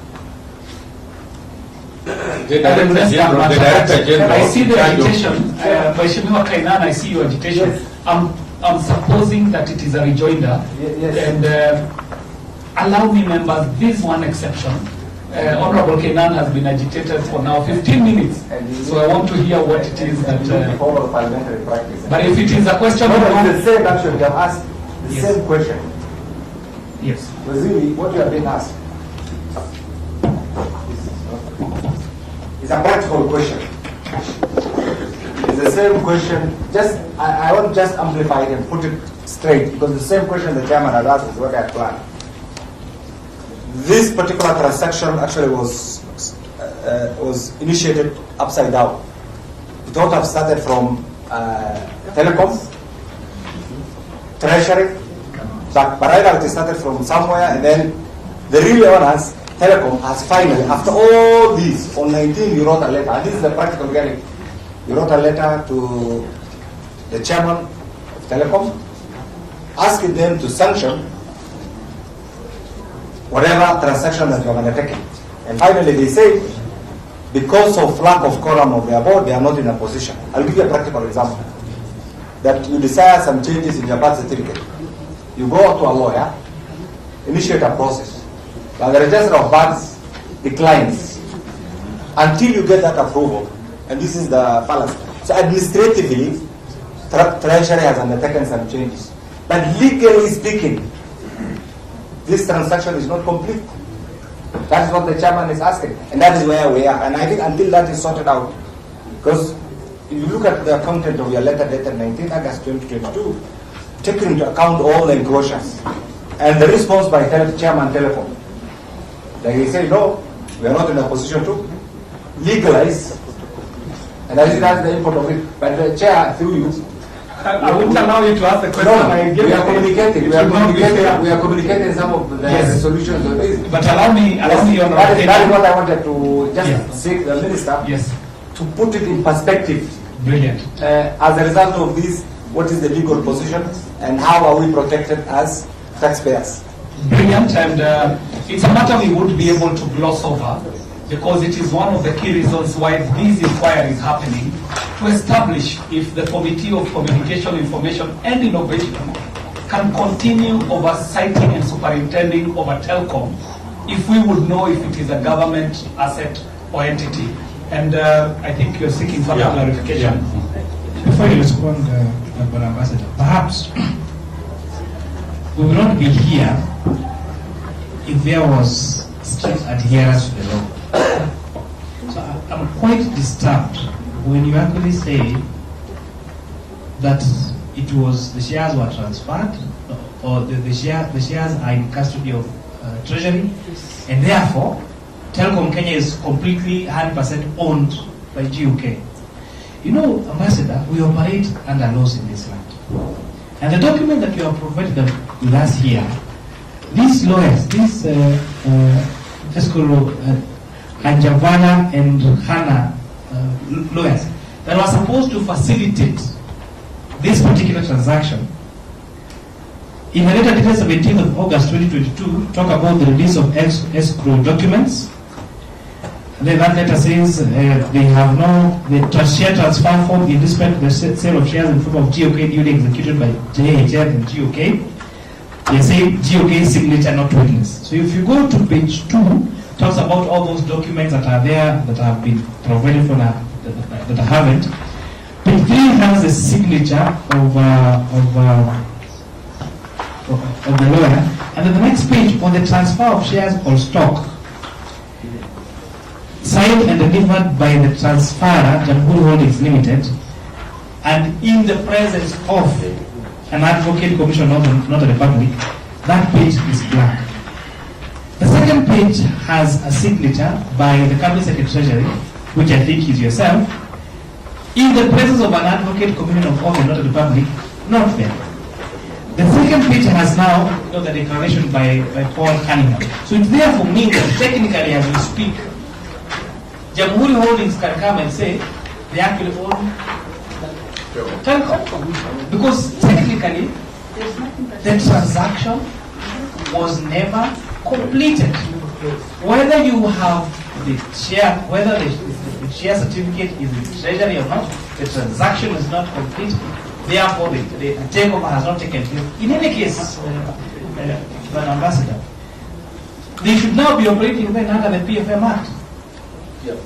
The appointment of the CEO and the board should also take now the way of the appointment of all public institutions, which has not happened. So when I hear you really say confidently that Telkom Kenya is 100% owned by the government of Kenya, when you know for sure that all the instruments of transfer have not taken place, then I am actually worried whether you are really keen on following the law.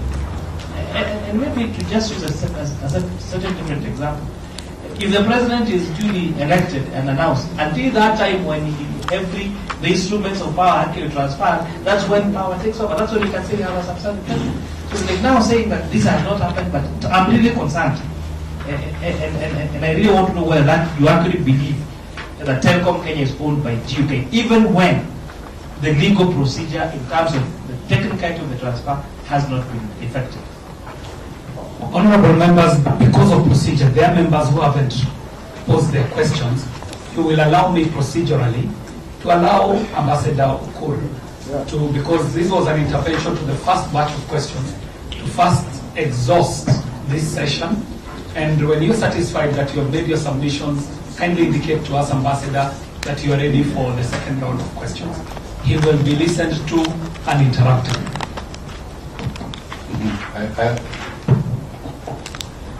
Yeah, because you have asked so many questions. Before I could even answer the first two, then there are a lot of other subsequent questions. Chair, I just want to assure you, I can see a particular, direction as far as this matter is concerned. But as a cabinet secretary then, and by the time I left office, I am fully convinced that the telecom is now fully owned by government. Necessary documents or transfers are in possession of the National Treasury. And this could actually be the first time you are engaging National Treasury or former CS of National Treasury. You are going to engage others. So do not actually just believe other stories from telecom directors or other parties. Because the owner is the National Treasury. And the owner is saying that I have all the documents for transfer. The others are speculative. The fact that the record has not been changed yet at the registrar has not in any way make the ownership incomplete. But this is a matter that I think I have said by the time the directors were to undertake the directive from the National Treasury, they did not have the board. And the board actually, that was then. But there could be change change in position of government. And perfectly within their means. If the government now is looking for another partner, and I'm more or less informed that this possibility they are looking for another partner, it is the position of this government. The earlier government saw it fit that this be dealt as a national security asset. And I'm sure maybe a position will be taken on this. But I want to assure you that Telkom is now fully owned by government. This is what I believe. But I'm sure in the subsequent engagement with current or even former Treasury officials, like one person who is very important in this matter is the investment secretary, the Director General in charge of investments, who I'm sure is going to appear before you. He, by virtue of his position, is the custodian of those documents on behalf of the National Treasury. And these are documents you can post to him. I tell you, no, you can produce the reunions. And to that, then you will know whether what we are telling you is true or not. Then there was a question that was asked that, this thing, at Article 223, we forwarded to Parliament much later. No, that's not the position. It's only that the Parliament was not sitting. It's mandatory that, as soon as we give authority, and Article 223, immediately we now transmit a letter to the National Assembly informing them that yes, we've committed this amount of resources under Article 23, and we are forwarding this letter for your necessary action. If the Parliament does not sit in 2 months, it does not become illegal. It becomes now a matter for discussion when Parliaments will have reconvened. It can be after 2 months, it can even be after 5 or 6 months, like the case of election. So in our position, we wrote the letter to the National Assembly in good time. Yeah, but why was it paid during the election? And I think I said earlier, without necessarily appearing in rule, government is paid every day. And this transaction, if you look at it, the time the National Security Council gave approval was 1st of April. But the subsequent engagement between government on this matter took time. And sometimes even takes even 3-4 months. So there's no illegality about it. It has to now, after now I give authority for the expenditure, there will be another process of asking for the exchequer. That's going to be much later. The exchequer was asked for sometimes early August. But the authority was given much earlier. And it's of course sometimes you can even ask for an exchequer if you do not have the money then, or the priorities were competing.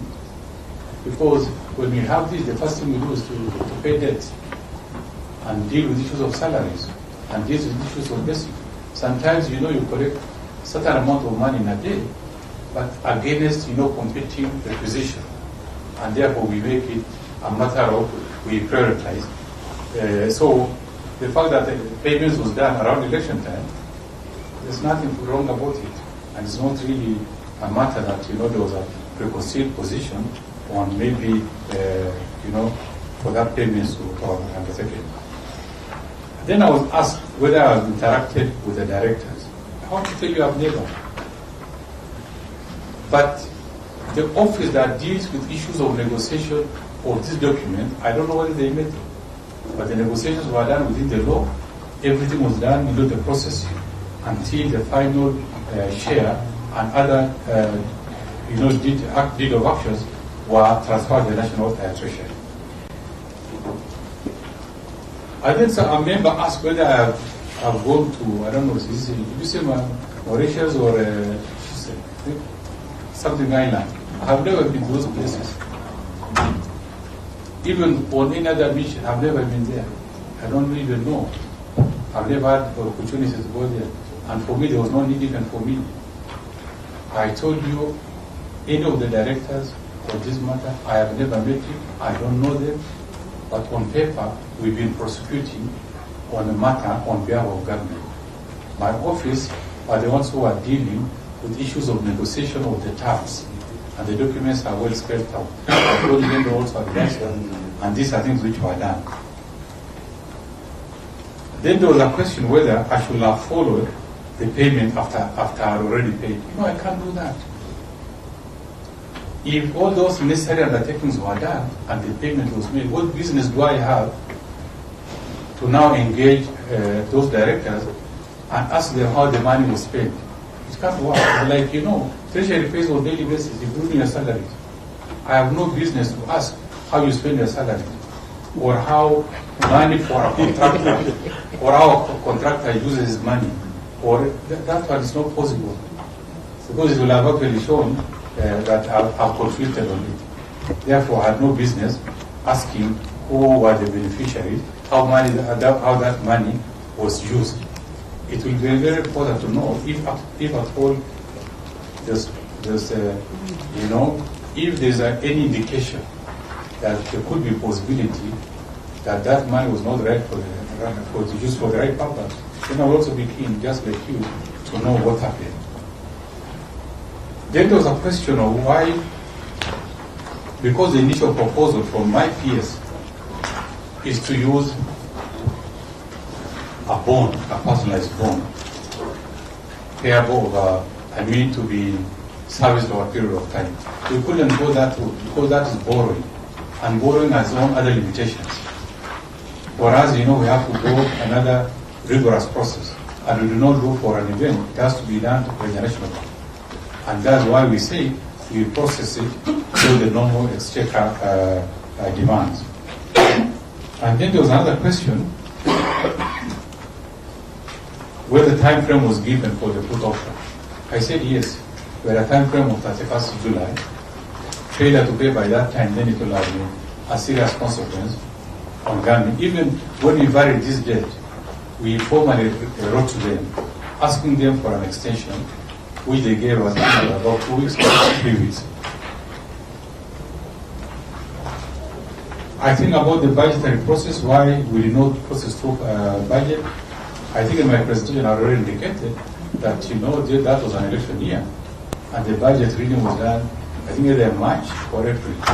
The process had already been shut, and therefore this can only be done through a supplementary or under Article 2.3 as indicated.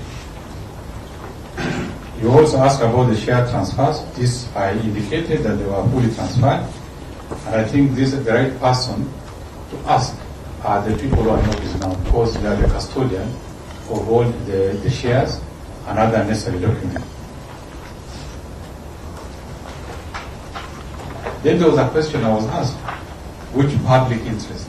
And I think I've said it before, the public interest is the one that had already been highlighted by the National Security Council, because it has a lot to do with sovereignty, it has a lot to do with safety, it has a lot to do with economic security, and just as much as any other form of government, even security, the global security dynamics keeps on changing. The threats 10 years ago and the threats now are different. And a lot of these threats currently are through this kind of media, the cellular, telephone, and all these. So those are the security concerns, as also affirmed by the National Security Council, that have compelled us to cite under security concern, the national interest. And there was also a need for upgrading of ICT infrastructure.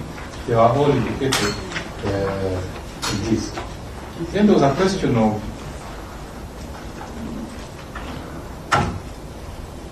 whether Telkom has the resolution. I think I indicated that because of the lack of proper constitution, some directors were not in place, this did not proceed.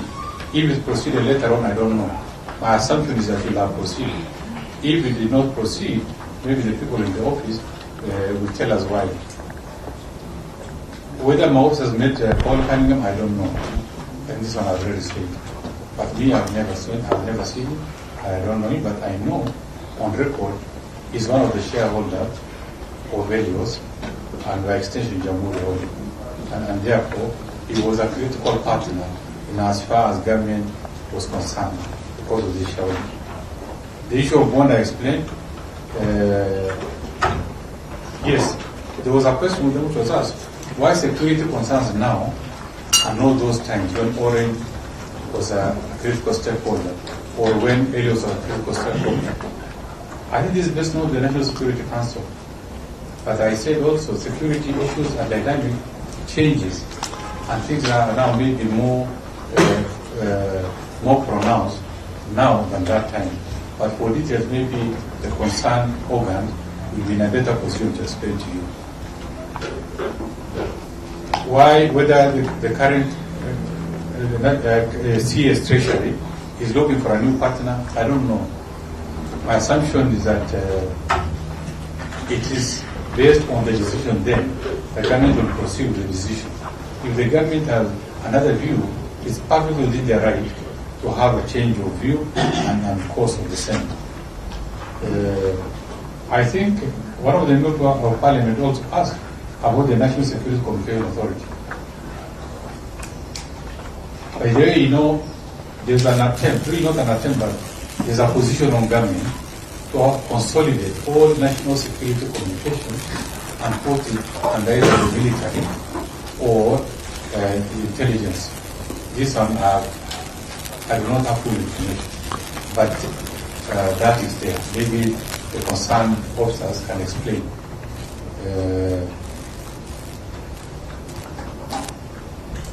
And I said, because this is not a procurement matter, therefore there was no need for bidders in this process. with the issue of illicit transactions with a dollar. I think at this stage, you know our role in the National Treasury. I am mandated to give approval for the expenditure. But the actual payment, we have an accounting officer of the Ministry of Finance and Treasury. The Treasury now deals the entire government, but the particular payments are usually done by accounting officers. And I'm sure you have invited them. They will tell us whether they, abided by all those conditions, including the illicit transfer of resources, whether the declaration that was asked by one of the members, maybe they're the ones who will be in a better position to say, I am not aware of this. Then the final one, and I think, and I'm happy that you chair, you said you're going to be fully protected. There was an insinuation by one of the members that he thinks I have made Cunningham. I have not, and I've said it before, and I'm under oath, and I cannot say it. But just to insinuate that, it's not right. Unless he has approved that I've actually met him, then he should say it here. So that's character assassination. And I am here, I'm giving you position as it is, to the best of my knowing that I'm doing honesty. It's also we have our name to live for, and it also hurts us when someone is making false accusation of things which are quite improper in the public view. We are children, we are families, and we really need to be protected on this. Thank you. Ambassador, I wouldn't want you to take any time on that because it's even not on the elementary record. We are going to take a second round of questions, and we shall start with the Honorable Bernard Kitur. We shall start with the Honorable Bernard Kitur. Actually, we will come in order. Then Mheshimiwa Jabatia, Mheshimiwa Ruto, Jeffrey Wandeto, and Mheshimiwa Kibasu. Yes? Is this a second? So we will go to Honorable Kaputa, then come to you, Mheshimiwa Makila. You started from that side, you should have started from this side. Okay. Well noted, but we didn't do it. Now we are coming finally to you, and then to Mheshimiwa Paul. So let the microphone begin right at the end. Thank you very much. Allow us to save some good time, preserve as much sugar levels of members as possible, and also get a fresh brain from Ambassador Ukur by making it short, precise, pointed. Ask a question that is answerable. Thank you very much, Chair, for that guidance. And thank you, Ambassador, for the presentation that you've made. You've mentioned that you made these decisions that you made in good faith and sometimes for commercial purposes and sometimes also probably for security reasons. And you said, if I heard you right, part of the reasons why Helios or Jamhuri wanted to exit is because of the unfair regulatory environment that was existing for the business. Two was wanton sale of properties that were owned by Telkom Kenya. And thirdly, one of the potential company that would have matched with Telkom, which is Airtel, was denied that option because of matters to do with security. Now, when I go back a little bit, the relationship between Orange and Telkom at that time, it was the CEO was a French, and I think consecutively for that time, and they owned 70%, if I'm not wrong, of Telkom. And right now, that even with its Helios, they are owning 60%, they were owning 60%. Do you want to tell me that our security or the infrastructure that you mentioned was not at a greater stake then than it was that if there was to be a merger between Airtel and Telkom, there would be an exposure? To me, I have a feeling that the wanton sale of the properties of Telkom was being done by persons who knew that at some point they were going to exit and they didn't care much. They would not have allowed the sale to Airtel because their commercial desire was not going to be met. The aspect of regulatory matter was because they knew anyway they would exit when the put up option they were going to put up would give them an option to exit. Do you think that is true?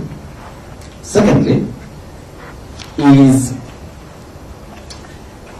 only some information that we got is, and as you said, you gave the best commercial decision that government would rather buy the shares rather than look for probably some other investor to buy off the shares. Did you consult the Telkom over this decision? Because according to Telkom, they are saying the moment Telkom shall be owned 100% by government, Telkom Kenya will die instantly. And as you speak, it's hardly a few months ago, over 20 potential investors have come up for. Did you, at the time, take any initiative to really scout for potential investors? Or it was still in the mindset that before the change of government, we should have been able to pay off this money, make our money, and we exit? Lastly, sir, just to also help you, because I know I like the way your last comment was. You say you want to protect your name, and I want to assist you in the same. There is this comment that was made by the control of budget, that you forced her, or you pushed her, or you pressured her on 4th of August 2022 on several SMSs that you sent her, one at 3:33, that you were asking, please help us expedite this. Again at 3:34, did you indeed write a message that you said His Excellency the President might even call you if we don't deal with this by 4 p.m.? That you went ahead and said, when she told you have only 26 minutes, you went ahead and still continued the pressure. And the whole point was, you did not provide her with a memo, because there should have been a memo. Either there was the cabinet memo, and then there was one you talked about, National Security Council. So did you push the control of budget? Did you bring the control of budget to make payments outside the scope of her? I mean, you put her actually to do illegalities because of the pressure. Just for clarity, I'd like to know if where you're putting the control of the budget. Yeah. I am trying in relation to this matter. Yeah, and I'm trying to assist the former CS to clear his name. No, your question is in order. I'm just asking, is it directly in relation to this transaction, or are you asking this issue? This transaction. This issue is part of Chairman, point of order. It's a question. Chairman, point of order. Chairman, point of order. Point of order. Point of order. Point of order, Chairman. I'll give you an opportunity. Point of order. It's a point of order. It's Parliament. Yes, tell me what. I'm saying, is it in order to bring a matter that is not in this, it's not part of this business for discussion? Is it in order, Chairman, to bring something that is not part of what we are discussing for deliberation? Thank you, Honorable Kilab. In fact, you found me just prosecuting exactly the same point of order regarding relevance, and that's what I wanted to just inquire. And I've established, Mheshimiwa Bana, I've established what it is that this committee wanted to establish. That your question is not specific to this transaction, but you say it is a trend emanating from maybe other transactions. Is that the case, Mheshimiwa Bana? On both ways, first, in Article 2 to 3, it is the control of budget who did this. And also, as part of the conversation, I liked what Waziri was saying in this last part of the comment, that his name has been tarnished. And I wanted him to confirm whether he actually pressured or pushed that much the controller of budget to make the payment. You got the clarity, and I know now Ambassador is able to respond. Honorable Jamatia, County MP Baringo. Thank you so much, Chairman. I must say the CS has prosecuted this issue very well. And I have time and again be always say that people who have worked in government for long have a way of, putting it so simple and making it look like it was like the water that flows still is always very deep. I want to ask my question in a very brief way, but I don't understand a lot of things because I've never worked in government. Sometimes it's very tricky because when you need to learn for a while. I have a lot of things and many questions that runs in my mind. I wanted to ask the former CS, and I want to pick it from where he last prosecuted this issue. That is happy that now Telkom is fully under government.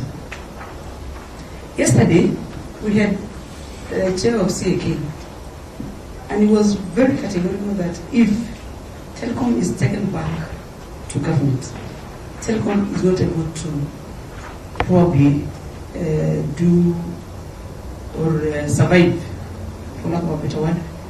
And this has emanated through your talks here that shows that Telkom is so dependent. That is why it's looking for either Ineos or Airtel. What is this that the government infrastructure like Telkom cannot have, that cannot do itself? I mean, it can work fully. As much as it is so dependent on security matters, for instance. Why is it looking like, as much as that, it must do business with someone else for it to survive and others? Two, so that I don't dwell on that so much. I have seen and I've heard you referring so much in National Security Advisory Council in many things. So you did most of the approval because of National Security Council. Another one is there was no any clearance from the ministry, so it was you and the Security Advisory Council only. There was no any board that was involved. CA was not involved. And again, I think I might not be so much conversant with this national security, because most likely they operate somewhere on high levels in government. I see the same people who are in, because I saw the last time was probably the one in Bomas advising us on many things, probably on the issue of IDC, even advising that we are not supposed to be announcing results at some point. So this national security, at this point, did they also advise you on Ineos when you withdrew the money from Exchequer? Where is the accounts? The names of the accounts that the money 6 billion was deposited to. Where is it? Do we have any receipt? Do we have any, the location or whatever? And again, you said you are not aware of this person called Paul, and I've seen a lot of correspondence that you've done several times. And then there is Ineos 1, Ineos 2, and there are many people, because we have also have other documents that show that. For the record, yes. Helios. Helios, yes. Yes, Helios is a totally different entity. Ineos is different, yeah. Helios, yes. And it has partners in Kenya. We have seen a partner by the name, of course, Paul is there, and then there is one called Henry Awele Obi from Irish, and then there is Robert Mwangi Ndumu. Those are the directors of this. Of course, this is shares and all those, but it is also as a Kenyan, and I am depending on Treasury to take care of my interests. When this money is paid, where did it go? I wanted to know that. And also to know who are the real owners of Ineos, which I have also asked. Again, Helios. Helios. Understand where we come from and get jogging. Yes. The last one is, all these things look like was happening at the same time. You know, payments and all those kind of things. So I wanted to know from where is, as a cabinet secretary at that time, whether the government of Kenya, in your own thinking, did we lose money, or the money that you paid went to the right job or work to pay? Thank you. Thank you so much, Chair. I know today, of all the days, has been a lengthy day, and I know this committee were expecting much on this particular prosecution, since the person before us has been mentioned severally by the other witnesses we've met. First of all, from CS and Ambassador, thank you for accepting to attend this particular session so that you're able to shed light to this committee. Mine, I will be asking very simple questions. And from a layman point of view, because we've discussed a lot about all the jargons as far as investment is concerned. It is clear under Companies Act and its provisions and articles of association that every company, and especially where the government entity is involved, has to be audited, and after audit, annual general meeting is conducted. This is where the shareholders are meeting. May I just know, as a layman, ever you as a person and you as an office, well then you are in the office as cabinet secretary, did you ever hold any AGM?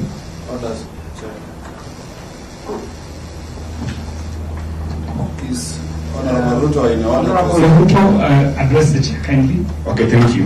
Because it was agreed that you shoot the questions, he records them, then he can respond. It's not a layman. Honorable Ruto is not a layman. Thank you. CPA, Ruto. Okay, fine. Then let me ask from that background of being a CPA. We all understand that companies hold AGM, and this is after an Auditor General has completed the report. So I'm well, let me believe that Auditor General undertakes audit of Telkom Kenya and reports to the shareholders per se. So is there any annual general meeting which has been held? And no sense in this annual general meeting, either by proxy or by person. Number two, could you be, through the chair, be privy to any information that in the year 2016, when Ilios, through Jamhuri Holdings, was acquiring the shares of Orange, could you be privy to any information as to the value of shares then at that time? Because at the exit, Ilios are forfeiting their shares only at a simple value of $1. Total of 71 million shares at the value of 20 shillings. If you convert this 1,424,593,920. And then Ilios is forfeiting. Was there a consideration then at that time? And then what is the incentive that at the exit they're only focusing on the loan aspect and forfeiting the entire investment they made while they were exiting Orange investment? You, in your presentation, you've given a clear narrative which could be justified to some extent on the issue of the security aspect, as to where Security Council advised otherwise that Airtel will not venture into the shares of Telkom for security purposes. You also on record saying this other shareholder, your counterpart shareholder, you've never met, you don't know. I want to know, as CS Treasury, which is the only office that has an act of parliament, and the Public Finance Management Act describes this office strongly and gives the absolute powers of accounting officer of the government. How, in terms of risk assessment, is Airtel that is known and Ilios that is unknown be trusted to run the security of this country other than the Airtel that is known could hold the infrastructure, the security infrastructure of the country? Because here, there seems to be something funny, that we trust the unknown, but for the known one, we don't trust to handle our security infrastructure.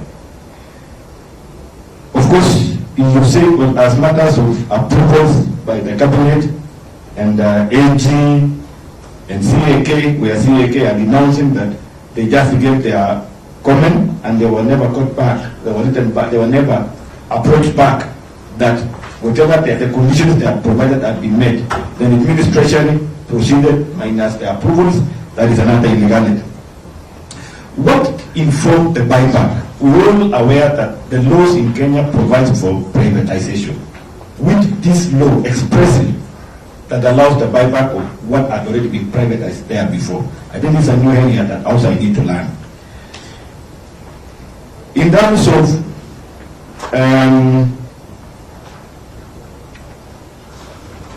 finally, as I wind up, I wanted to know from the documentation of National Treasury to control our budget. We are seeing control of budget releasing the exchequer on 4th of August. But again, we are seeing the documentations writing after 4th of August up to 30th of August, 17, all along from your submission. To me, I wanted to know which one precedes the other one. Is documentation precedes the payment, or payment precedes the documentation? Or could be, are you aware when the real money departed from National Treasury to whosoever, because we even don't know who received the money. And from your presentation, you've never demonstrated who actually received the 6 billion. We are only seeing documentation of requisitions of exchequer. Exchequer was released on vote, and control of budget was on record again complaining that the seeking of approval by National Treasury came after the requisition, which would have been the other side, the other way. What is the incentive? What was happening here? That this thing was taken in haste to the extent of demanding for money and failing to follow the procedure. Chair, finally, there is a letter you did on 27 analyzing the PS, who again is not the person who did the requisition of the money to the control of budget, but one person, Director General Accounting Services, is the one who expressly requested for funds from control of budget. You, as an accounting officer, did you designate Director General to run the functions of an accounting officer who is the principal secretary, because he's the one requesting for funds from which authority? Does he run an AIE? Because I understand that, because I've been serving in the position, though in a small entity.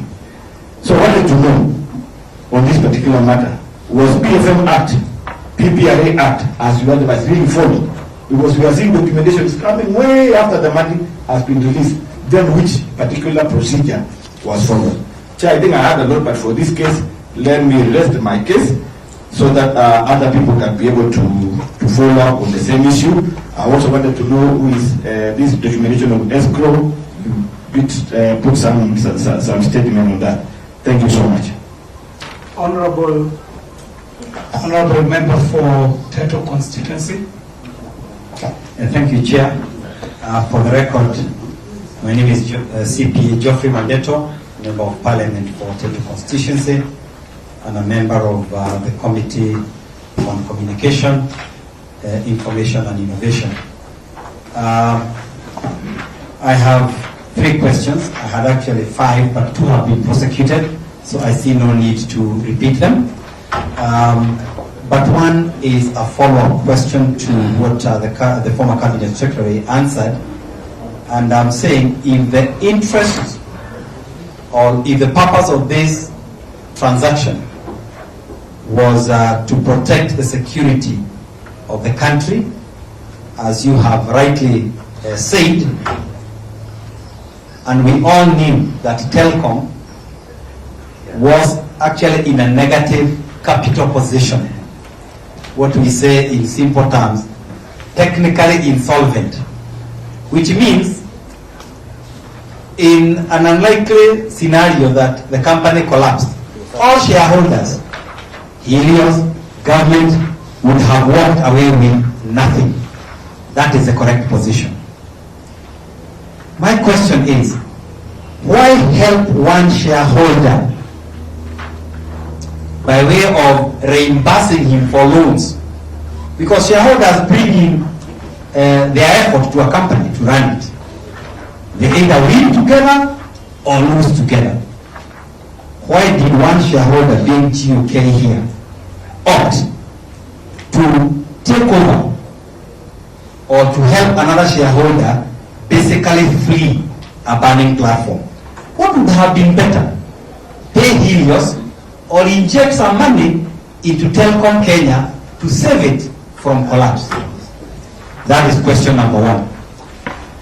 Number two, there is a lawyer here involved called Anjawala Ankana, who appears to be acting for both parties. Again, I see that a bit unprocedural, because it is normal in a transaction advisory like this one for each party to bring in its own lawyer. That way, we can be sure that the interest of the government or of GUK would have been taken care of. I had a chance to read the contract that was drafted by Anjawala Ankana for the sale of these shares, and you can actually see it is heavily skewed in favor of Jamhuri Holdings, and of course, you can see it was not meant to deliver any value. So my question also raised a follow-up question: how much was paid to Anjawala Ankana and by whom? Last question, almost a rhetoric question, Ambassador. With the benefit of now hindsight and the heat that this transaction has generated across the country, I'm sure for the last few days, as you have seen, emanating from the discussions of this committee, would you say you would have acted the same way if this whole thing was to be done all over again? Or what now have you learned that you would have done differently? Thank you. Articulate. Thank you very much. The Honorable Makilap.